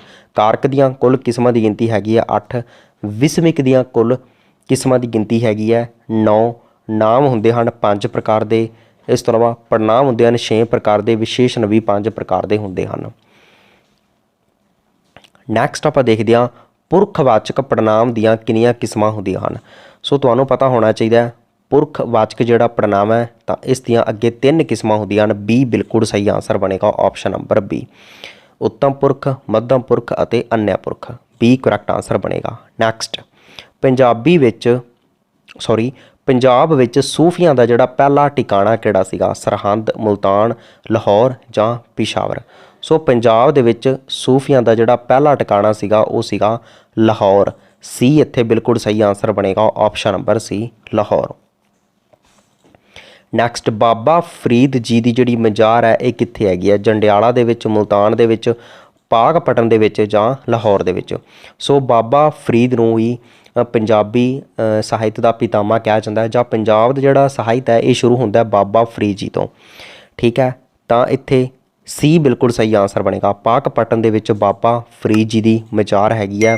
ਐਂਡ ਪੰਜਾਬੀ ਭਾਸ਼ਾ ਦੇ ਵਿੱਚ ਕਵਿਤਾ ਦਾ ਪਿਤਾਮਾ ਵੀ ਬਾਬਾ ਫਰੀਦ ਜੀ ਨੂੰ ਕਿਹਾ ਜਾਂਦਾ ਹੈ। ਐਂਡ ਬਾਬਾ ਫਰੀਦ ਜੀ ਨੇ ਹੀ ਜਿਹੜੀ ਆ ਗੰਜ ਏ ਸ਼ੱਕਰ ਦੀ ਉਪਾਧੀ ਵੀ ਧਾਰਨ ਕੀਤੀ ਸੀਗੀ। ਨੈਕਸਟ ਆਪਾਂ ਦੇਖਦੇ ਹਾਂ ਬਾਬਾ ਫਰੀਦ ਜੀ ਦੇ ਕੁੱਲ ਕਿੰਨੇ ਸ਼ਬਦ ਗੁਰੂ ਗ੍ਰੰਥ ਸਾਹਿਬ ਦੇ ਵਿੱਚ ਦਰਜ ਹਨ? 3, 4, 5 ਜਾਂ 6। ਹਾਂਜੀ, ਬਾਬਾ ਫਰੀਦ ਜੀ ਦੇ ਕੁੱਲ 4 ਸ਼ਬਦ ਸ਼੍ਰੀ ਗੁਰੂ ਗ੍ਰੰਥ ਸਾਹਿਬ ਦੇ ਵਿੱਚ ਦਰਜ ਹਨ। ਬੀ ਬਿਲਕੁਲ ਸਹੀ ਆਂਸਰ ਬਣੇਗਾ, ਆਪਸ਼ਨ ਨੰਬਰ ਬੀ। ਸਲੋਕ ਇਹਨਾਂ ਦੇ ਅਲੱਗ ਦਰਜ ਹਨ ਐਂਡ ਜਿਹੜੇ ਸ਼ਬਦ ਹਨ ਉਹ ਅਲੱਗ ਹੈ, ਤਾਂ ਬੀ ਇੱਥੇ ਬਿਲਕੁਲ ਸਹੀ ਆਂਸਰ ਬਣੇਗਾ। ਨੈਕਸਟ ਪੰਜਾਬੀ ਭਾਸ਼ਾ ਦਾ ਸੂਰਦਾਸ ਕਿਸ ਨੂੰ ਕਿਹਾ ਜਾਂਦਾ ਹੈ? ਸ਼ਾਹ ਹੁਸੈਨ, ਬੁੱਲੇ ਸ਼ਾਹ, ਸ਼ੇਖ ਫਰੀਦ ਜਾਂ ਵਾਰਸ ਸ਼ਾਹ। ਸੋ ਪੰਜਾਬੀ ਭਾਸ਼ਾ ਦਾ ਜਿਹੜਾ ਸੂਰਦਾਸ ਹੈ ਇਹ ਕਿਹਾ ਜਾਂਦਾ ਹੈ ਆਪਸ਼ਨ ਨੰਬਰ ਏ, ਯਾਨੀ ਕਿ ਸ਼ਾਹ ਹੁਸੈਨ ਨੂੰ। ਸ਼ਾਹ ਹੁਸੈਨ ਨੂੰ ਪੰਜਾਬੀ ਭਾਸ਼ਾ ਦਾ ਸੂਰਦਾਸ ਕਿਹਾ ਜਾਂਦਾ ਹੈ। ਇਹ ਇੱਥੇ ਕਰੈਕਟ ਆਂਸਰ ਬਣੇਗਾ, ਆਪਸ਼ਨ ਨੰਬਰ ਏ। ਨੈਕਸਟ ਸ਼ਾਹ ਹੁਸੈਨ ਦੀਆਂ ਕਾਫੀਆਂ ਦੀ ਗਿਣਤੀ ਕਿੰਨੀ ਹੈ? 156, 163, 120 ਜਾਂ 180। ਤਾਂ ਸ਼ਾਹ ਹੁਸੈਨ ਨੂੰ ਤੁਹਾਨੂੰ ਪਤਾ ਹੋਵੇਗਾ ਕਾਫੀਆਂ ਦਾ ਪਿਤਾਮਾ ਕਿਹਾ ਜਾਂਦਾ ਹੈ, ਤਾਂ ਸ਼ਾਹ ਹੁਸੈਨ ਦੀ ਕਾਫੀਆਂ ਦੀ ਗਿਣਤੀ ਹੈਗੀ ਹੈ, ਆਪਸ਼ਨ ਬੀ ਕਰੈਕਟ ਆਂਸਰ ਬਣੇਗਾ 163। ਨੈਕਸਟ ਪੰਜਾਬੀ ਭਾਸ਼ਾ ਦਾ ਵਾਰਸ ਸ਼ਾਹ ਕਿਸ ਨੂੰ ਕਿਹਾ ਜਾਂਦਾ ਹੈ? ਪੰਜਾਬੀ ਭਾਸ਼ਾ ਦਾ ਵਾਰਸ ਸ਼ਾਹ, ਤਾਂ ਪੰਜਾਬੀ ਭਾਸ਼ਾ ਦਾ ਜਿਹੜਾ ਵਾਰਸ ਹੈ ਉਹ ਕਿਹਾ ਜਾਂਦਾ ਹੈ, ਸੌਰੀ ਇਹ ਕੁਐਸਚਨ ਵਿੱਚ ਥੋੜ੍ਹੀ ਜਿਹੀ ਮਿਸਟੇਕ ਹੈ। ਇੱਥੇ ਕੁਐਸਚਨ ਹੋਣਾ ਸੀ ਪੰਜਾਬੀ ਭਾਸ਼ਾ ਦਾ ਸ਼ੇਕਸਪੀਅਰ ਕਿਸ ਨੂੰ ਕਿਹਾ ਜਾਂਦਾ ਹੈ? ਸ਼ੇਕਸਪੀਅਰ ਕਿਹਾ ਜਾਂਦਾ ਹੈ ਵਾਰਸ ਸ਼ਾਹ ਨੂੰ। ਇਹ ਬਿਲਕੁਲ ਸਹੀ ਆਂਸਰ ਬਣੇਗਾ, ਆਪਸ਼ਨ ਨੰਬਰ ਏ। ਨੈਕਸਟ ਆਪਾਂ ਦੇਖਦੇ ਹਾਂ ਬਾਬਾ ਬੁੱਲੇ ਸ਼ਾਹ ਦਾ ਜਿਹੜਾ ਜਨਮ ਹੈ ਕਦੋਂ ਹੋਇਆ ਸੀਗਾ? 1670, 80, 56 ਜਾਂ 90 ਦੇ ਵਿੱਚ। ਸੋ ਬਾਬਾ ਬੁੱਲੇ ਸ਼ਾਹ ਦਾ ਜਿਹੜਾ ਜਨਮ ਹੈ ਇਹ ਹੁੰਦਾ ਆਪਸ਼ਨ ਬੀ ਕਰੈਕਟ ਆਂਸਰ ਬਣੇਗਾ। 1680 ਦੇ ਵਿੱਚ ਬਾਬਾ ਬੁੱਲੇ ਸ਼ਾਹ ਦਾ ਜਨਮ ਹੋਇਆ ਸੀ, ਬੀ ਕਰੈਕਟ ਆਂਸਰ ਬਣੇਗਾ। ਤਾਂ ਆਪਣੇ 50 ਕੁਐਸਚਨ ਜਿਹੜੇ ਹਨ ਕਵਰ ਹੋ ਚੁੱਕੇ ਹਨ। ਨੈਕਸਟ ਆਪਣਾ ਕੁਐਸਚਨ ਹੈਗਾ ਗੁਰੂ ਨਾਨਕ ਦੇਵ ਜੀ ਦੀ ਕਿਹੜੀ ਬਾਣੀ ਦੇ ਵਿੱਚ ਗੁਰੂ ਦੀ ਮਹਿਮਾ ਦਾ ਜ਼ਿਕਰ ਆਉਂਦਾ ਹੈ? ਆਸਾਂ ਦੀ ਵਾਰ, ਜਪਜੀ ਸਾਹਿਬ, ਉਪਰੋਕਤ ਦੋਨੋਂ ਜਾਂ ਕੇਵਲ ਦੱਖਣੀ ਓਂਕਾਰ। ਤਾਂ ਇਹਦਾ ਕਰੈਕਟ ਆਂਸਰ ਬਣੇਗਾ ਆਪਸ਼ਨ ਨੰਬਰ ਯਾਨੀ ਕਿ ਆਸਾਂ ਦੀ ਵਾਰ। ਆਸਾਂ ਦੀ ਵਾਰ ਜਿਹੜੀ ਰਚਨਾ ਹੈ ਸ਼੍ਰੀ ਗੁਰੂ ਨਾਨਕ ਦੇਵ ਜੀ ਦੀ, ਤਾਂ ਇਹਦੇ ਵਿੱਚ ਗੁਰੂ ਦੀ ਮਹਿਮਾ ਦੀ ਜਿਹੜਾ ਜ਼ਿਕਰ ਆਉਂਦਾ ਹੈ। ਇਸ ਤੋਂ ਇਲਾਵਾ ਐਗਜ਼ਾਮ ਵਿੱਚ ਇੱਕ ਹੋਰ ਕੁਐਸਚਨ ਬਣਦਾ ਜਪਜੀ ਸਾਹਿਬ ਜਿਹੜੀ ਰਚਨਾ ਹੈ, ਠੀਕ ਹੈ, ਤਾਂ ਇਹ ਕਿਹੜੇ ਰਾਗ ਦੇ ਵਿੱਚ ਹੈ? ਤਾਂ ਜਪਜੀ ਸਾਹਿਬ ਕਿਸੇ ਵੀ ਰਾਗ ਦੇ ਵਿੱਚ ਨਹੀਂ ਹੈ। ਇਸ ਪੁਆਇੰਟ ਨੂੰ ਤੁਸੀਂ ਧਿਆਨ ਵਿੱਚ ਜ਼ਰੂਰ ਰੱਖਣਾ ਹੈ। ਨੈਕਸਟ ਆਪਾਂ ਦੇਖਦੇ ਹਾਂ ਕੁਐਸਚਨ ਸ਼੍ਰੀ ਗੁਰੂ ਅਮਰਦਾਸ ਜੀ ਦਾ ਜਿਹੜਾ ਜਨਮ ਸਥਾਨ ਹੈ ਕਿਹੜਾ ਸੀਗਾ? ਗੋਇੰਦਵਾਲ ਸਾਹਿਬ, ਅੰਮ੍ਰਿਤਸਰ, ਤਰਨਤਾਰਨ ਸਾਹਿਬ ਜਾਂ ਲਾਹੌਰ। ਤਾਂ ਸ਼੍ਰੀ ਗੁਰੂ ਅਮਰਦਾਸ ਜੀ ਜਿਹੜਾ ਜਨਮ ਸਥਾਨ ਹੈ ਉਹ ਹੈਗਾ ਆਪਸ਼ਨ ਬੀ ਕਰੈਕਟ ਆਂਸਰ ਬਣੇਗਾ ਅੰਮ੍ਰਿਤਸਰ।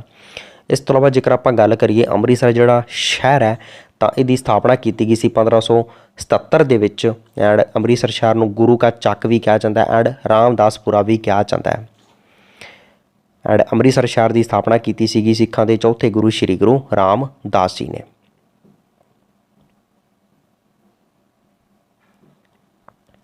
ਨੈਕਸਟ ਆਪਣਾ ਕੁਐਸਚਨ ਹੈਗਾ ਆਨੰਦ ਸਾਹਿਬ ਬਾਣੀ ਸਿੱਖਾਂ ਦੇ ਕਿੰਨਵੇਂ ਗੁਰੂ ਦੀ ਹੈ? ਪਹਿਲੇ, ਦੂਜੇ, ਚੌਥੇ ਜਾਂ ਤੀਜੇ। ਸੋ ਆਨੰਦ ਸਾਹਿਬ ਜਿਹੜੀ ਬਾਣੀ ਹੈ ਸਿੱਖਾਂ ਦੇ ਤੀਜੇ ਗੁਰੂ ਦੀ ਬਾਣੀ ਹੈ। ਡੀ ਬਿਲਕੁਲ ਸਹੀ ਆਂਸਰ ਬਣੇਗਾ, ਆਪਸ਼ਨ ਨੰਬਰ ਡੀ। ਹਾਂਜੀ, ਜੇਕਰ ਵੀਡੀਓ ਹੈਲਪਫੁਲ ਲੱਗ ਰਹੀ ਤਾਂ ਪਲੀਜ਼ ਵੀਡੀਓ ਨੂੰ ਵੱਧ ਤੋਂ ਵੱਧ ਸ਼ੇਅਰ ਐਂਡ ਲਾਈਕ ਵੀ ਕਰ ਦਿਓ। ਲਾਈਕ ਨਹੀਂ ਕੀਤਾ ਤਾਂ ਲਾਈਕ ਵੀ ਤੁਸੀਂ ਕਰ ਸਕਦੇ ਹੋ। 22 ਮੰਜਿਆਂ ਦੀ ਜਿਹੜੀ ਸਥਾਪਨਾ ਹੈ ਕਿਹੜੇ ਗੁਰੂ ਨੇ ਕੀਤੀ ਸੀ? ਤੀਜੇ, ਚੌਥੇ, ਪੰਜਵੇਂ ਜਾਂ ਛੇਵੇਂ। ਸੋ 22 ਮੰਜਿਆਂ ਦੀ ਜਿਹੜੀ ਸਥਾਪਨਾ ਹੈ ਇਹ ਕੀਤੀ ਸੀ ਸਿੱਖਾਂ ਦੇ ਤੀਜੇ ਗੁਰੂ ਨੇ। ਇਹ ਬਿਲਕੁਲ ਸਹੀ ਆਂਸਰ ਬਣੇਗਾ। ਐਗਜ਼ਾਮ ਵਿੱਚ ਇੱਕ ਕੁਐਸਚਨ ਹੋਰ ਬਹੁਤ ਵਾਰ ਰਿਪੀਟ ਹੁੰਦਾ ਹੈ, ਜਿਹੜੀ ਮਸੰਦ ਪ੍ਰਥਾ ਹੈ ਇਹਦੀ ਸ਼ੁਰੂਆਤ ਕਿਸ ਨੇ ਕੀਤੀ ਸੀ? ਸਿੱਖਾਂ ਦੇ ਚੌਥੇ ਗੁਰੂ ਸ਼੍ਰੀ ਗੁਰੂ ਰਾਮਦਾਸ ਜੀ ਨੇ ਮਸੰਦ ਪ੍ਰਥਾ ਦੀ ਸ਼ੁਰੂਆਤ ਕੀਤੀ ਹੈ। ਐਂਡ ਜਿਹੜੀ ਦਸਵੰਧ ਪ੍ਰਥਾ ਹੈ ਉਹਦੀ ਸ਼ੁਰੂਆਤ ਕੀਤੀ ਸੀ ਸ਼੍ਰੀ ਗੁਰੂ ਅਰਜਨ ਦੇਵ ਜੀ ਨੇ। ਜ਼ਿਮੀਂਦਾਰ ਪ੍ਰਥਾ ਦਾ ਅੰਤ ਕੀਤਾ ਸੀ ਬਾਬਾ ਬੰਦਾ ਸਿੰਘ ਬਹਾਦਰ ਨੇ। ਐਂਡ ਜਿਹੜੀ ਮਸੰਦ ਪ੍ਰਥਾ ਹੈ ਉਹਦਾ ਅੰਤ ਕੀਤਾ ਸੀ ਸ਼੍ਰੀ ਗੁਰੂ ਗੋਬਿੰਦ ਸਿੰਘ ਜੀ ਨੇ। ਨੈਕਸਟ ਸੁਖਮਣੀ ਸਾਹਿਬ ਬਾਣੀ ਦੀਆਂ ਕੁੱਲ ਕਿੰਨੀਆਂ ਅਸ਼ਟਪਦੀਆਂ ਹਨ? 24, 25, 26 ਜਾਂ 31। हाँ जी, सुखमनी साहब जी बाणी है तो ये कुल अष्टपदियों की गिनती हैगी आ 24। ये बिल्कुल सही आंसर बनेगा ऑप्शन नंबर ए। इसनों सुखा की मणि के नाम नाल भी जानिया जाता है। नैक्सट आप देखते हैं सुखमनी साहब बाणी किहड़े राग दे विच, रामकली, गौड़ी, तनासरी जां बसंत। सो सुखमनी साहब जी, हाँ जी, सुखमनी साहब जी बाणी हैगी आ ये हैगी आ राग गौड़ी दे विच। बी इत्थे करैक्ट आंसर बनेगा ऑप्शन नंबर बी। नैक्सट दसम ग्रंथ के अंतर्गत सब तो पहली बाणी किहड़ी है? ठीक है, जाप साहब, अकाल उस्ताद, बचित्र नाटक जां चंडी दी वार। पहला तो तुहानूं पता होना चाहिए ये जिहड़ियां सारियां बाणियां मैंशन कीतियां ने ये किहदियां हन? श्री गुरु गोबिंद सिंह जी दियां। इस तो इलावा जेकर आपां गल करिए दसम ग्रंथ, ठीक है, दसम ग्रंथ का जिहड़ा संकलन है किहदे द्वारा किया गया सी? भाई मनी सिंह द्वारा दसम ग्रंथ का संकलन किया गया सीगा। एंड जेकर आप गल करिए इसका करैक्ट आंसर बनेगा जाप साहब। जाप साहब जी रचना है तो ये दसम ग्रंथ के अंतर्गत सब तो पहली बाणी है। ये इत्थे बिल्कुल सही आंसर बनेगा option number A. Next Anandpur साहब की दूजी जी लड़ाई है कदों हुई सी? 1702, 3, 1 जां 4 दे विच। आनंदपुर साहब की पहली लड़ाई 1701 दे विच हुंदी है एंड जी दूजी लड़ाई है ये हुंदी है 1704 दे विच। डी बिल्कुल सही आंसर बनेगा ऑप्शन नंबर डी। 1704 दे विच आनंदपुर साहब की दूजी लड़ाई हुंदी है एंड भंगाणी का जोड़ा युद्ध है 1688 दे विच हुंदा है। नैक्सट 40 मुक्तियां दे नाल संबंधित किहड़ी लड़ाई हैगी है? चमकौर साहब की लड़ाई, खिदराने की लड़ाई, निरमोह की लड़ाई जां भगाणी की लड़ाई। सो 40 मुक्तियां दे नाल संबंध जी लड़ाई है ये हैगी है खिदराने की लड़ाई। बी बिल्कुल सही आंसर बनेगा एंड 40 मुक्तियां तो ही जोड़ा खिदराने का नाम पिया सीगा श्री मुक्तसर साहब। ठीक है, खिदराने की टाप कहा जाता है श्री मुक्तसर साहब को। सो इस गल तुसीं ध्यान में रख सकते हो। बी इत्थे बिल्कुल सही आंसर बनेगा। नैक्सट पंजाब तो बाहर किन्ने तख्त मौजूद हैं? 2, 3, 4 जां 5। सो पंजाब तो बाहर जोड़े तख्त हैं वो हैं 2। ये बिल्कुल सही आंसर बनेगा। 3 जोड़े तख्त हैं अपने पंजाब दे विच हैं, 2 जोड़े तख्त हैं वो अपने पंजाब तो बाहर हैं। ठीक है, 2 किहड़े तख्त हैं? तख्त श्री पटना साहब हो गया तो तख्त श्री हजूर साहब हो गया। इन्हां दोनों तख्तों का जोड़ा निर्माण है ये करवाया सी महाराजा रणजीत सिंह ने। जेकर तुहानूं नहीं पता सी तो प्लीज़ तुसीं अलग तो नोट कर सकते हो। नैक्सट पीलू का किहड़ा किस्सा प्रसिद्ध होया सीगा? सस्सी पुन्नू, मिर्जा साहबा, हीर रांझा जां सोनी महिवाल। सो पीलू किहड़े किस्से करके प्रसिद्ध होया सीगा? ये होया सी ऑप्शन बी यानी कि मिर्जा साहबा। मिर्जा साहबा जिहड़ा किस्सा है सब तो फेमस मन्निया जाता है पीलू का। बी इत्थे बिल्कुल सही आंसर बनेगा। नैक्सट हजरत मखदूम मुर्तजा किस दे गुरु सन? दमोदर दे, पीलू दे, वारस शाह दे जां हाशम शाह दे। सो हजरत मखदूम मुर्तजा जिहड़े सन तां इह किहदे गुरु सन? ये सन वारस शाह दे। सी बिल्कुल सही आंसर बनेगा। पंजाब दा शैक्सपीयर वारस शाह। एंड वारस शाह मशहूर होया सीगा हीर रांझे किस्से तो। नैक्सट सोहनी महिवाल का किस्सा सब तो पहला किसने लिखा सीगा? पीलू, दमोदर, वारस शाह जां हाशम। सो सोहनी महिवाल का जिहड़ा किस्सा है सब तो पहला लिखा सीगा हाशम ने। डी इत्थे बिल्कुल सही आंसर बनेगा option number D. Next Hashim का जन्म कित्थे होया सी? ऑप्शन तुहाडे सामने हैं। तो हाशम का जिहड़ा जन्म है ये हुंदा अमृतसर दे विच। डी इत्थे बिल्कुल सही आंसर बनेगा। नैक्सट पंजाब दे किहड़े शहर नूं लेखकां दा मक्का भी कहा जाता है? अमृतसर, बरनाला, बठिंडा जां संगरूर। हाँ जी, पंजाब का जिहड़ा शहर अमृतसर है तो इसनूं लेखकां दे मक्के दे नाम नाल भी जाणिया जाता है। ये इत्थे बिल्कुल सही आंसर बनेगा। हाँ जी, जेकर अमृतसर ऑप्शन दे विच नहीं हैगा तो फिर तुसीं आंसर टिक कर सकते हो बरनाला, क्योंकि बरनाली नूं भी लेखकां दा मक्का कहा जाता है।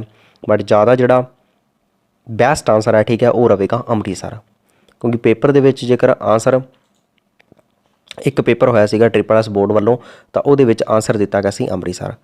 तो अमृतसर ज़्यादा बैटर रहेगा। ये इत्थे करैक्ट आंसर बनेगा। नैक्सट प्रोफैसर पूर्ण सिंह का पहला काव्य संग्रह किहड़ा सीगा?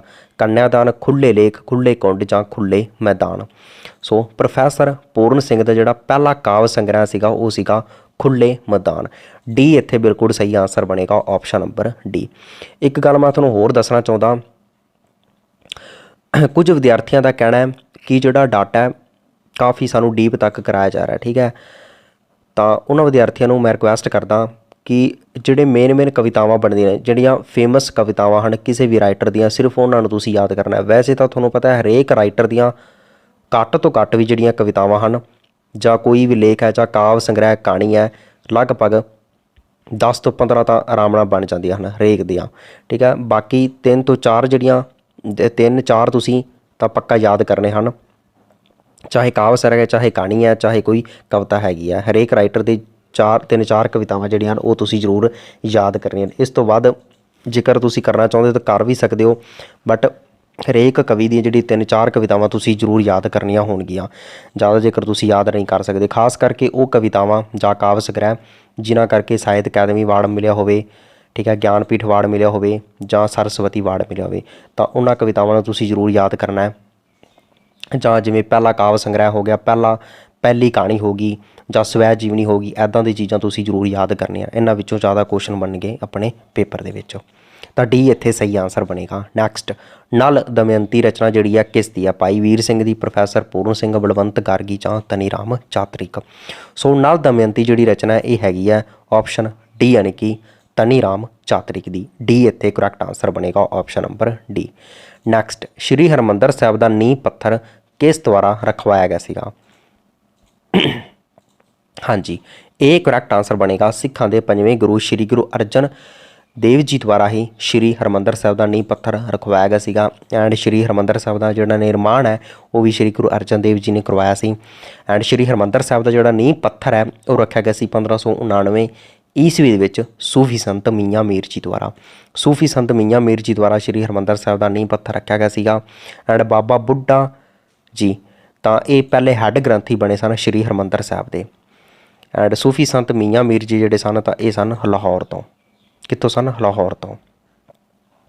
ਇਸ ਪੁਆਇੰਟ ਨੂੰ ਵੀ ਤੁਸੀਂ ਧਿਆਨ ਵਿੱਚ ਰੱਖ ਸਕਦੇ ਹੋ। ਨੈਕਸਟ, ਸ਼੍ਰੀ ਗੁਰੂ ਅਰਜਨ ਦੇਵ ਜੀ ਦੀ ਬਾਣੀ ਕਿੰਨੇ ਰਾਗਾਂ ਦੇ ਵਿੱਚ ਹੈ? 26, 22, 30 ਜਾਂ 31। ਸੋ ਸ਼੍ਰੀ ਗੁਰੂ ਅਰਜਨ ਦੇਵ ਜੀ ਦੀ ਜਿਹੜੀ ਬਾਣੀ ਹੈ ਇਹ ਹੈਗੀ ਆ ਟੋਟਲ 30 ਰਾਗਾਂ ਦੇ ਵਿੱਚ। ਸੀ ਕਰੈਕਟ ਆਂਸਰ ਬਣ ਜਾਵੇਗਾ। ਨੈਕਸਟ, ਸੁੰਦਰੀ ਰਚਨਾ ਕਿਸ ਦੀ ਆ? ਪ੍ਰੋਫੈਸਰ ਪੂਰਨ ਸਿੰਘ, ਭਾਈ ਵੀਰ ਸਿੰਘ, ਨਾਨਕ ਸਿੰਘ ਜਾਂ ਗੁਰਬਖਸ਼ ਸਿੰਘ। ਸੋ ਸੁੰਦਰੀ ਜਿਹੜੀ ਰਚਨਾ ਇਹ ਹੈਗੀ ਆ ਭਾਈ ਵੀਰ ਸਿੰਘ ਦੀ। ਬੀ ਬਿਲਕੁਲ ਸਹੀ ਆਂਸਰ ਬਣੇਗਾ, option number B.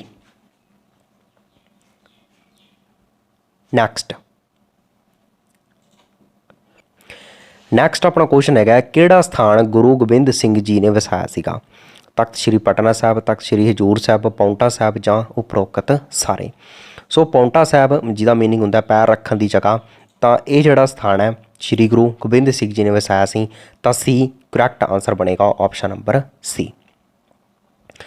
Next move ਕਰਦੇ ਹਾਂ, ਮੰਜ਼ਲ ਦਿਸ ਪਈ ਕਿਸ ਦੀ ਸਵੈ ਜੀਵਨੀ? ਆਹ ਕੁਐਸਚਨ ਤਾਂ ਪੱਕਾ ਐਗਜ਼ਾਮ 'ਚ ਆਉਣ ਦੀ ਪੋਸੀਬਿਲਿਟੀ ਰਹੇਗੀ, ਤਾਂ ਇਹਦਾ ਕਰੈਕਟ ਆਂਸਰ ਬਣੇਗਾ ਆਪਸ਼ਨ ਨੰਬਰ ਯਾਨੀ ਕਿ ਗੁਰਬਖਸ਼ ਸਿੰਘ ਪ੍ਰੀਤਲੜੀ। ਮੰਜ਼ਲ ਦਿਸ ਪਈ ਜਿਹੜੀ ਸਵੈ ਜੀਵਨੀ ਹੈ ਇਹ ਕਿਸ ਦੀ ਹੈ? ਇਹ ਹੈਗੀ ਆ ਗੁਰਬਖਸ਼ ਸਿੰਘ ਪ੍ਰੀਤਲੜੀ ਦੀ।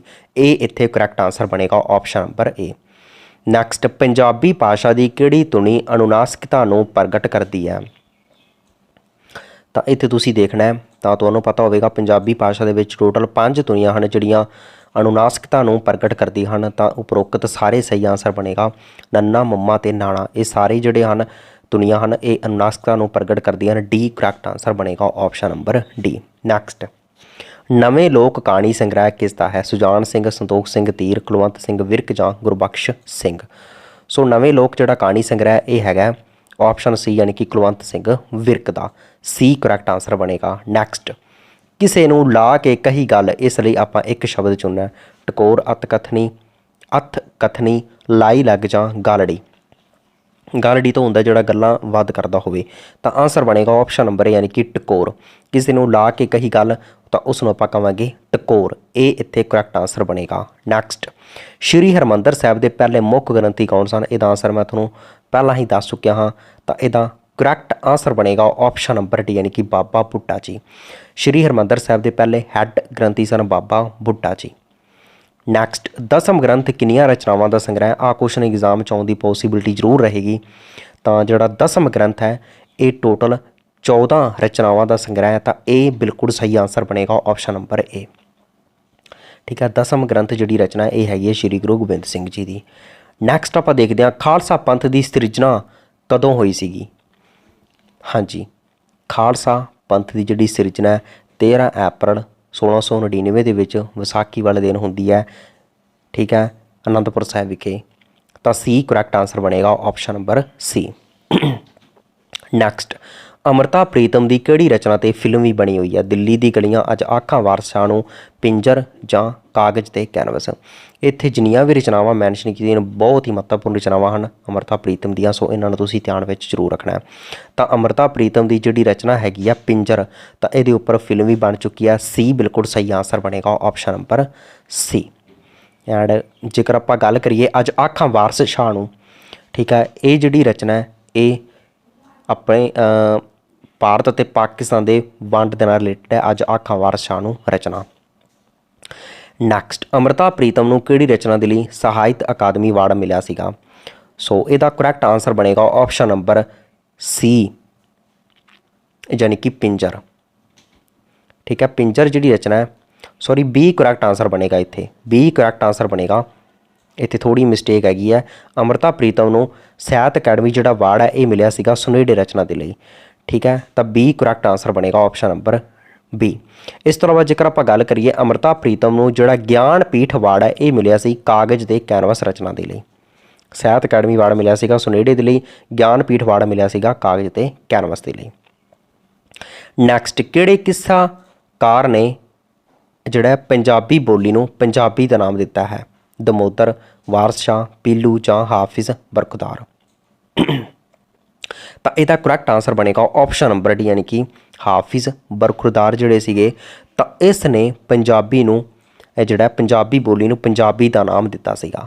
ਠੀਕ ਹੈ, ਪੰਜਾਬੀ ਭਾਸ਼ਾ ਨੂੰ ਪੰਜਾਬੀ ਦਾ ਨਾਮ ਕਿਸ ਨੇ ਦਿੱਤਾ ਸੀ, ਕਿਹੜੇ ਕਿੱਸਾਕਾਰ ਨੇ ਦਿੱਤਾ ਸੀ? ਇਹ ਕੁਐਸਚਨ ਸ਼ਾਇਦ ਤੁਹਾਡੇ ਲਈ ਨਵਾਂ ਹੋਵੇ, ਜੇਕਰ ਨਵਾਂ ਹੈ ਤਾਂ ਪਲੀਜ਼ ਇਸ ਨੂੰ ਨੋਟ ਤੁਸੀਂ ਜ਼ਰੂਰ ਕਰ ਲੈਣਾ ਹੈ। ਡੀ ਇੱਥੇ ਕਰੈਕਟ ਆਂਸਰ ਬਣੇਗਾ ਆਪਸ਼ਨ ਨੰਬਰ ਡੀ। ਨੈਕਸਟ ਆਪਾਂ ਦੇਖਦੇ ਹਾਂ ਅੱਜ ਇਸ ਕੁਐਸਚਨ ਨੂੰ ਤੁਸੀਂ ਇੱਕ ਵਾਰੀ ਛੱਡ ਦੇਣਾ। ਠੀਕ ਹੈ, 79 ਨੰਬਰ ਜਿਹੜਾ ਕੁਐਸਚਨ ਹੈ ਇਸ ਨੂੰ ਤੁਸੀਂ ਇੱਕ ਵਾਰੀ ਛੱਡ ਦੇਣਾ। ਬਟ ਜੇਕਰ ਆਪਾਂ ਗੱਲ ਕਰੀਏ ਕਾਗਜ਼ ਤੇ ਜਿਹੜੀ ਕੈਨਵਸ ਰਚਨਾ ਹੈ ਤਾਂ ਇਹਦੇ ਲਈ ਅੰਮ੍ਰਿਤਾ ਪ੍ਰੀਤਮ ਨੂੰ ਗਿਆਨਪੀਠ ਅਵਾਰਡ ਮਿਲਿਆ ਸੀਗਾ। ਇਸ ਪੁਆਇੰਟ ਨੂੰ ਤੁਸੀਂ ਧਿਆਨ ਵਿੱਚ ਰੱਖਣਾ ਹੈ। ਨੈਕਸਟ ਆਪਾਂ ਦੇਖਦੇ ਹਾਂ ਕੁਐਸਚਨ, ਪੰਜਾਬੀ ਭਾਸ਼ਾ ਨੂੰ ਪੰਜਾਬ ਵਿੱਚ ਲਾਜ਼ਮੀ ਕਦੋਂ ਕੀਤਾ ਗਿਆ ਸੀਗਾ? ਸੋ ਇੱਥੇ ਗੱਲ ਕੀਤੀ ਗਈ ਆ ਲਾਜ਼ਮੀ ਦੀ। ਠੀਕ ਹੈ, ਪੰਜਾਬੀ ਭਾਸ਼ਾ ਨੂੰ ਪੰਜਾਬ ਦੇ ਵਿੱਚ ਜਿਹੜਾ ਲਾਜ਼ਮੀ ਆ, ਕੰਪਲਸਰੀ ਹੈ, ਇਹ ਕੀਤਾ ਗਿਆ ਸੀ 1992 ਦੇ ਵਿੱਚ। ਡੀ ਬਿਲਕੁਲ ਸਹੀ ਆਂਸਰ ਬਣੇਗਾ ਆਪਸ਼ਨ ਨੰਬਰ ਡੀ, 1992 ਦੇ ਵਿੱਚ। ਨੈਕਸਟ, ਹੇਠ ਲਿਖਿਆਂ ਵਿੱਚੋਂ ਕਿਹੜਾ ਵਿਅੰਜਨ ਮਹਾਂਪਰਾਣ ਹੈ? ਤਾਂ ਇਹਦਾ ਕਰੈਕਟ ਆਂਸਰ ਬਣੇਗਾ ਆਪਸ਼ਨ ਨੰਬਰ ਡੀ, ਯਾਨੀ ਕਿ ਪੱਬਾ। ਪੱਬਾ ਜਿਹੜਾ ਹੈਗਾ ਇਹ ਮਹਾਂਪਰਾਣ ਹੈ, ਬਾਕੀ ਜਿਹੜੇ ਆਪਣੇ ਕੋਲ ਅਲਪ ਪ੍ਰਾਣ ਹਨ, ਜੱਜਾ, ਪੱਪਾ ਅਤੇ ਟੈਂਕਾ। ਤਾਂ ਡੀ ਇੱਥੇ ਕਰੈਕਟ ਆਂਸਰ ਬਣੇਗਾ। ਨੈਕਸਟ, ਪੰਜਾਬੀ ਭਾਸ਼ਾ ਦੇ ਵਿੱਚ ਐੜਾ ਅੱਖਰ ਨਾਲ ਕਿੰਨੀਆਂ ਲਗਾਂ ਲੱਗਦੀਆਂ ਹਨ? 2, 3, 4 ਜਾਂ 5। ਸੋ ਪੰਜਾਬੀ ਭਾਸ਼ਾ ਦੇ ਵਿੱਚ ਜਿਹੜਾ ਐੜਾ ਅੱਖਰ ਹੈ ਤਾਂ ਇਹਦੇ ਨਾਲ ਟੋਟਲ 4 ਲਗਾਂ ਲੱਗਦੀਆਂ ਹਨ। ਸੀ ਬਿਲਕੁਲ ਸਹੀ ਆਂਸਰ ਬਣੇਗਾ ਆਪਸ਼ਨ ਨੰਬਰ ਸੀ। ਠੀਕ ਹੈ, ਸੀ ਇੱਥੇ ਕਰੈਕਟ ਆਂਸਰ ਬਣੇਗਾ ਆਪਸ਼ਨ ਨੰਬਰ ਸੀ। ਨੈਕਸਟ ਆਪਾਂ ਦੇਖਦੇ ਹਾਂ ਸਤਿਆਨਾਸ਼, ਇਹ ਜਿਹੜਾ ਹੈ ਵਿਸਮਿਕ ਕਿਹੜਾ ਹੈ? ਸੰਬੋਧਨੀ, ਸੂਚਨਾਵਾਚਕ, ਸ਼ੋਕਵਾਚਕ ਜਾਂ ਫਿਟਕਾਰਵਾਚਕ। ਠੀਕ ਹੈ, ਇਹਦਾ ਕਰੈਕਟ ਆਂਸਰ ਬਣੇਗਾ ਆਪਸ਼ਨ ਨੰਬਰ ਡੀ, ਯਾਨੀ ਕਿ ਫਿਟਕਾਰਵਾਚਕ। ਸਤਿਆਨਾਸ਼ ਜਿਹੜਾ ਸ਼ਬਦ ਹੈ ਇਹ ਇੱਕ ਫਿਟਕਾਰਵਾਚਕ ਹੈ, ਤਾਂ ਡੀ ਇੱਥੇ ਬਿਲਕੁਲ ਸਹੀ ਆਂਸਰ ਬਣੇਗਾ ਆਪਸ਼ਨ ਨੰਬਰ ਡੀ। ਨੈਕਸਟ, ਧੁੱਪਾਂ ਛਾਵਾਂ ਕਿਸ ਦੀ ਸਵੈ ਜੀਵਨੀ ਹੈ? ਪਾਲੀ, ਭੁਪਿੰਦਰ ਸਿੰਘ, ਗੁਰਸ਼ਰਨ ਸਿੰਘ, ਨਰਿੰਦਰ ਸਿੰਘ ਕਪੂਰ ਜਾਂ ਸੰਤੋਖ ਸਿੰਘ ਧੀਰ। ਆਹ ਕੁਐਸਚਨ ਤਾਂ ਪੱਕਾ ਹੀ ਐਗਜ਼ਾਮ 'ਚ ਆਉਣ ਦੀ ਪੋਸੀਬਿਲਿਟੀ ਰਹੇਗੀ, ਸੋ ਧਿਆਨ ਵਿੱਚ ਤੁਸੀਂ ਜ਼ਰੂਰ ਰੱਖਣਾ ਹੈ। ਜਿੰਨੇ ਵੀ ਮੈਂ ਤੁਹਾਨੂੰ ਇਹਦੇ ਵਿੱਚ ਕੁਐਸਚਨ ਕਰਾ ਰਿਹਾ, ਗ੍ਰਾਮਰ ਤਾਂ ਵੈਸੇ ਹਰੇਕ ਵਿਦਿਆਰਥੀ ਨੂੰ ਲਗਭਗ ਆਉਂਦੀ ਹੋਵੇਗੀ, ਬਟ ਜਿਹੜੇ ਮੈਂ ਰਾਈਟਰਾਂ ਦੇ ਰਿਲੇਟਡ ਕੁਐਸਚਨ ਤੁਹਾਨੂੰ ਕਰਾ ਰਿਹਾ ਇਹਨਾਂ ਨੂੰ ਤੁਸੀਂ ਪਲੀਜ਼ ਨੋਟ ਕਰ ਲੈਣਾ ਹੈ। ਆਂਸਰ ਬਣੇਗਾ ਆਪਸ਼ਨ ਨੰਬਰ ਸੀ, ਯਾਨੀ ਕਿ ਨਰਿੰਦਰ ਸਿੰਘ ਕਪੂਰ।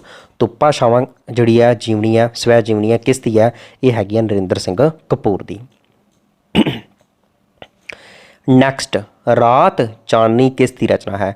ਨਰਿੰਦਰ ਸਿੰਘ ਕਪੂਰ, ਪਾਲੀ, ਭੁਪਿੰਦਰ ਸਿੰਘ, ਸੰਤੋਖ ਸਿੰਘ ਧੀਰ ਜਾਂ ਬਲਵੰਤ ਗਾਰਗੀ।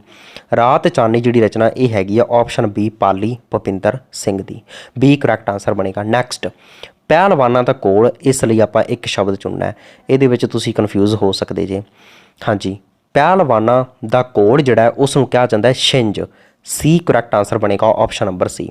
ਬਟ ਪਹਿਲਵਾਨ ਜਿੱਥੇ ਕੋਲ ਕੁਲਦੇ ਹਨ ਉਸ ਜਗ੍ਹਾ ਨੂੰ ਕਿਹਾ ਜਾਂਦਾ ਹੈ ਅਖਾੜਾ। ਤਾਂ ਇਹਨਾਂ ਨੂੰ ਵੀ ਤੁਸੀਂ ਧਿਆਨ ਵਿੱਚ ਜ਼ਰੂਰ ਰੱਖਣਾ ਹੈ। ਨੈਕਸਟ ਆਪਾਂ ਦੇਖਦੇ ਹਾਂ ਕਿਹੜੀ ਪ੍ਰਥਾ ਦਾ ਅੰਤ ਗੁਰੂ ਗੋਬਿੰਦ ਸਿੰਘ ਜੀ ਨੇ ਕੀਤਾ ਸੀਗਾ। ਇਸ ਕੁਐਸਚਨ ਦਾ ਆਨਸਰ ਮੈਂ ਤੁਹਾਨੂੰ ਪਹਿਲਾਂ ਦੱਸ ਚੁੱਕਿਆ ਹਾਂ। ਆਨਸਰ ਬਣੇਗਾ ਆਪਸ਼ਨ ਨੰਬਰ ਏ ਯਾਨੀ ਕਿ ਮਸਾਂਤ ਪ੍ਰਥਾ। ਮਸਾਂਤ ਜਿਹੜੀ ਪ੍ਰਥਾ ਹੈ ਤਾਂ ਇਹਦਾ ਜਿਹੜਾ ਅੰਤ ਹੈ ਇਹ ਕੀਤਾ ਸੀ ਸਿੱਖਾਂ ਦੇ 10ਵੇਂ ਗੁਰੂ ਸ਼੍ਰੀ ਗੁਰੂ ਗੋਬਿੰਦ ਸਿੰਘ ਜੀ ਨੇ। ਇਹ ਬਿਲਕੁਲ ਸਹੀ ਆਨਸਰ ਬਣੇਗਾ ਆਪਸ਼ਨ ਨੰਬਰ ਏ। ਨੈਕਸਟ ਕਾਲ ਦੀਆਂ ਕੁੱਲ ਕਿੰਨੀਆਂ ਕਿਸਮਾਂ ਹੁੰਦੀਆਂ ਹਨ? ਬਹੁਤ ਸਿੰਪਲ ਕੁਐਸਚਨ ਹੈ। ਕਾਲ ਦੀਆਂ ਟੋਟਲ 3 ਕਿਸਮਾਂ ਹੁੰਦੀਆਂ ਹਨ। ਬੀ ਕਰੈਕਟ ਆਨਸਰ ਬਣੇਗਾ। ਨੈਕਸਟ ਉਹ ਹਰ ਰੋਜ਼ ਖੂਹ ਵਿੱਚੋਂ ਪਾਣੀ ਭਰਨ ਲਈ ਜਾਂਦਾ ਸੀਗਾ। ਠੀਕ ਹੈ, ਵਾਕ ਵਿੱਚ ਆਪਾਂ ਸਸਰੰਗੀ ਕਿਰਿਆ ਚੁਣਨੀ ਹੈ। ਉਹ ਜਾਂਦਾ ਸੀ ਜਾਂ ਰੋਜ਼। ਠੀਕ ਹੈ, 4 ਤੁਹਾਡੇ ਕੋਲ ਆਪਸ਼ਨ ਹਨ ਤਾਂ ਆਨਸਰ ਬਣੇਗਾ ਆਪਸ਼ਨ ਨੰਬਰ ਸੀ ਯਾਨੀ ਕਿ ਸੀ। ਜਿਹੜਾ ਸੀ ਇੱਥੇ ਲਾਸਟ ਦੇ ਦਿੱਤਾ ਗਿਆ ਸ਼ਬਦ ਤਾਂ ਇਹ ਜਿਹੜਾ ਇਹ ਇੱਕ ਸੰਸਰੰਗੀ ਕਿਰਿਆ ਹੈ ਤਾਂ ਸੀ ਬਿਲਕੁਲ ਸਹੀ ਆਨਸਰ ਬਣੇਗਾ। ਨੈਕਸਟ ਗੁਰੂ ਗ੍ਰੰਥ ਸਾਹਿਬ ਦੀ ਅਸਲ ਕਾਪੀ ਕਿੱਥੇ ਮੌਜੂਦ ਹੈ? ਤਲਵੰਡੀ ਸਾਬੋ, ਕੀਰਤਪੁਰ, ਕਰਤਾਰਪੁਰ ਜਾਂ ਅੰਮ੍ਰਿਤਸਰ। ਹਾਂਜੀ, ਸ਼੍ਰੀ ਗੁਰੂ ਗ੍ਰੰਥ ਸਾਹਿਬ ਦੀ ਜਿਹੜੀ ਅਸਲ ਕਾਪੀ ਹੈ ਇਹ ਹੈਗੀ ਆ ਕਰਤਾਰਪੁਰ ਵਿਖੇ। ਸੀ ਬਿਲਕੁਲ ਸਹੀ ਆਨਸਰ ਬਣੇਗਾ ਆਪਸ਼ਨ ਨੰਬਰ ਸੀ। ਸ਼੍ਰੀ ਗੁਰੂ ਗ੍ਰੰਥ ਸਾਹਿਬ ਦਾ ਜਿਹੜਾ ਸੰਕਲਨ ਹੈ ਕੀਤਾ ਗਿਆ ਸੀ 1604 ਦੇ ਵਿੱਚ ਸ਼੍ਰੀ ਗੁਰੂ ਅਰਜਨ ਦੇਵ ਜੀ ਦੁਆਰਾ। ਸ਼੍ਰੀ ਹਰਿਮੰਦਰ ਸਾਹਿਬ ਦਾ ਨੀਂਹ ਪੱਥਰ ਕਿਹੜੇ ਤਿਉਹਾਰ ਮੌਕੇ ਰੱਖਿਆ ਗਿਆ ਸੀਗਾ? ਆਹ ਕੁਐਸਚਨ ਸ਼ਾਇਦ ਤੁਹਾਡੇ ਲਈ ਨਵਾਂ ਹੋਵੇ, ਜੇਕਰ ਨਵਾਂ ਹੈ ਤਾਂ ਪਲੀਜ਼ ਨੋਟ ਕਰ ਲੈਣਾ ਹੈ। ਤਾਂ ਆਨਸਰ ਬਣੇਗਾ ਆਪਸ਼ਨ ਨੰਬਰ ਬੀ ਯਾਨੀ ਕਿ ਮਾਘੀ।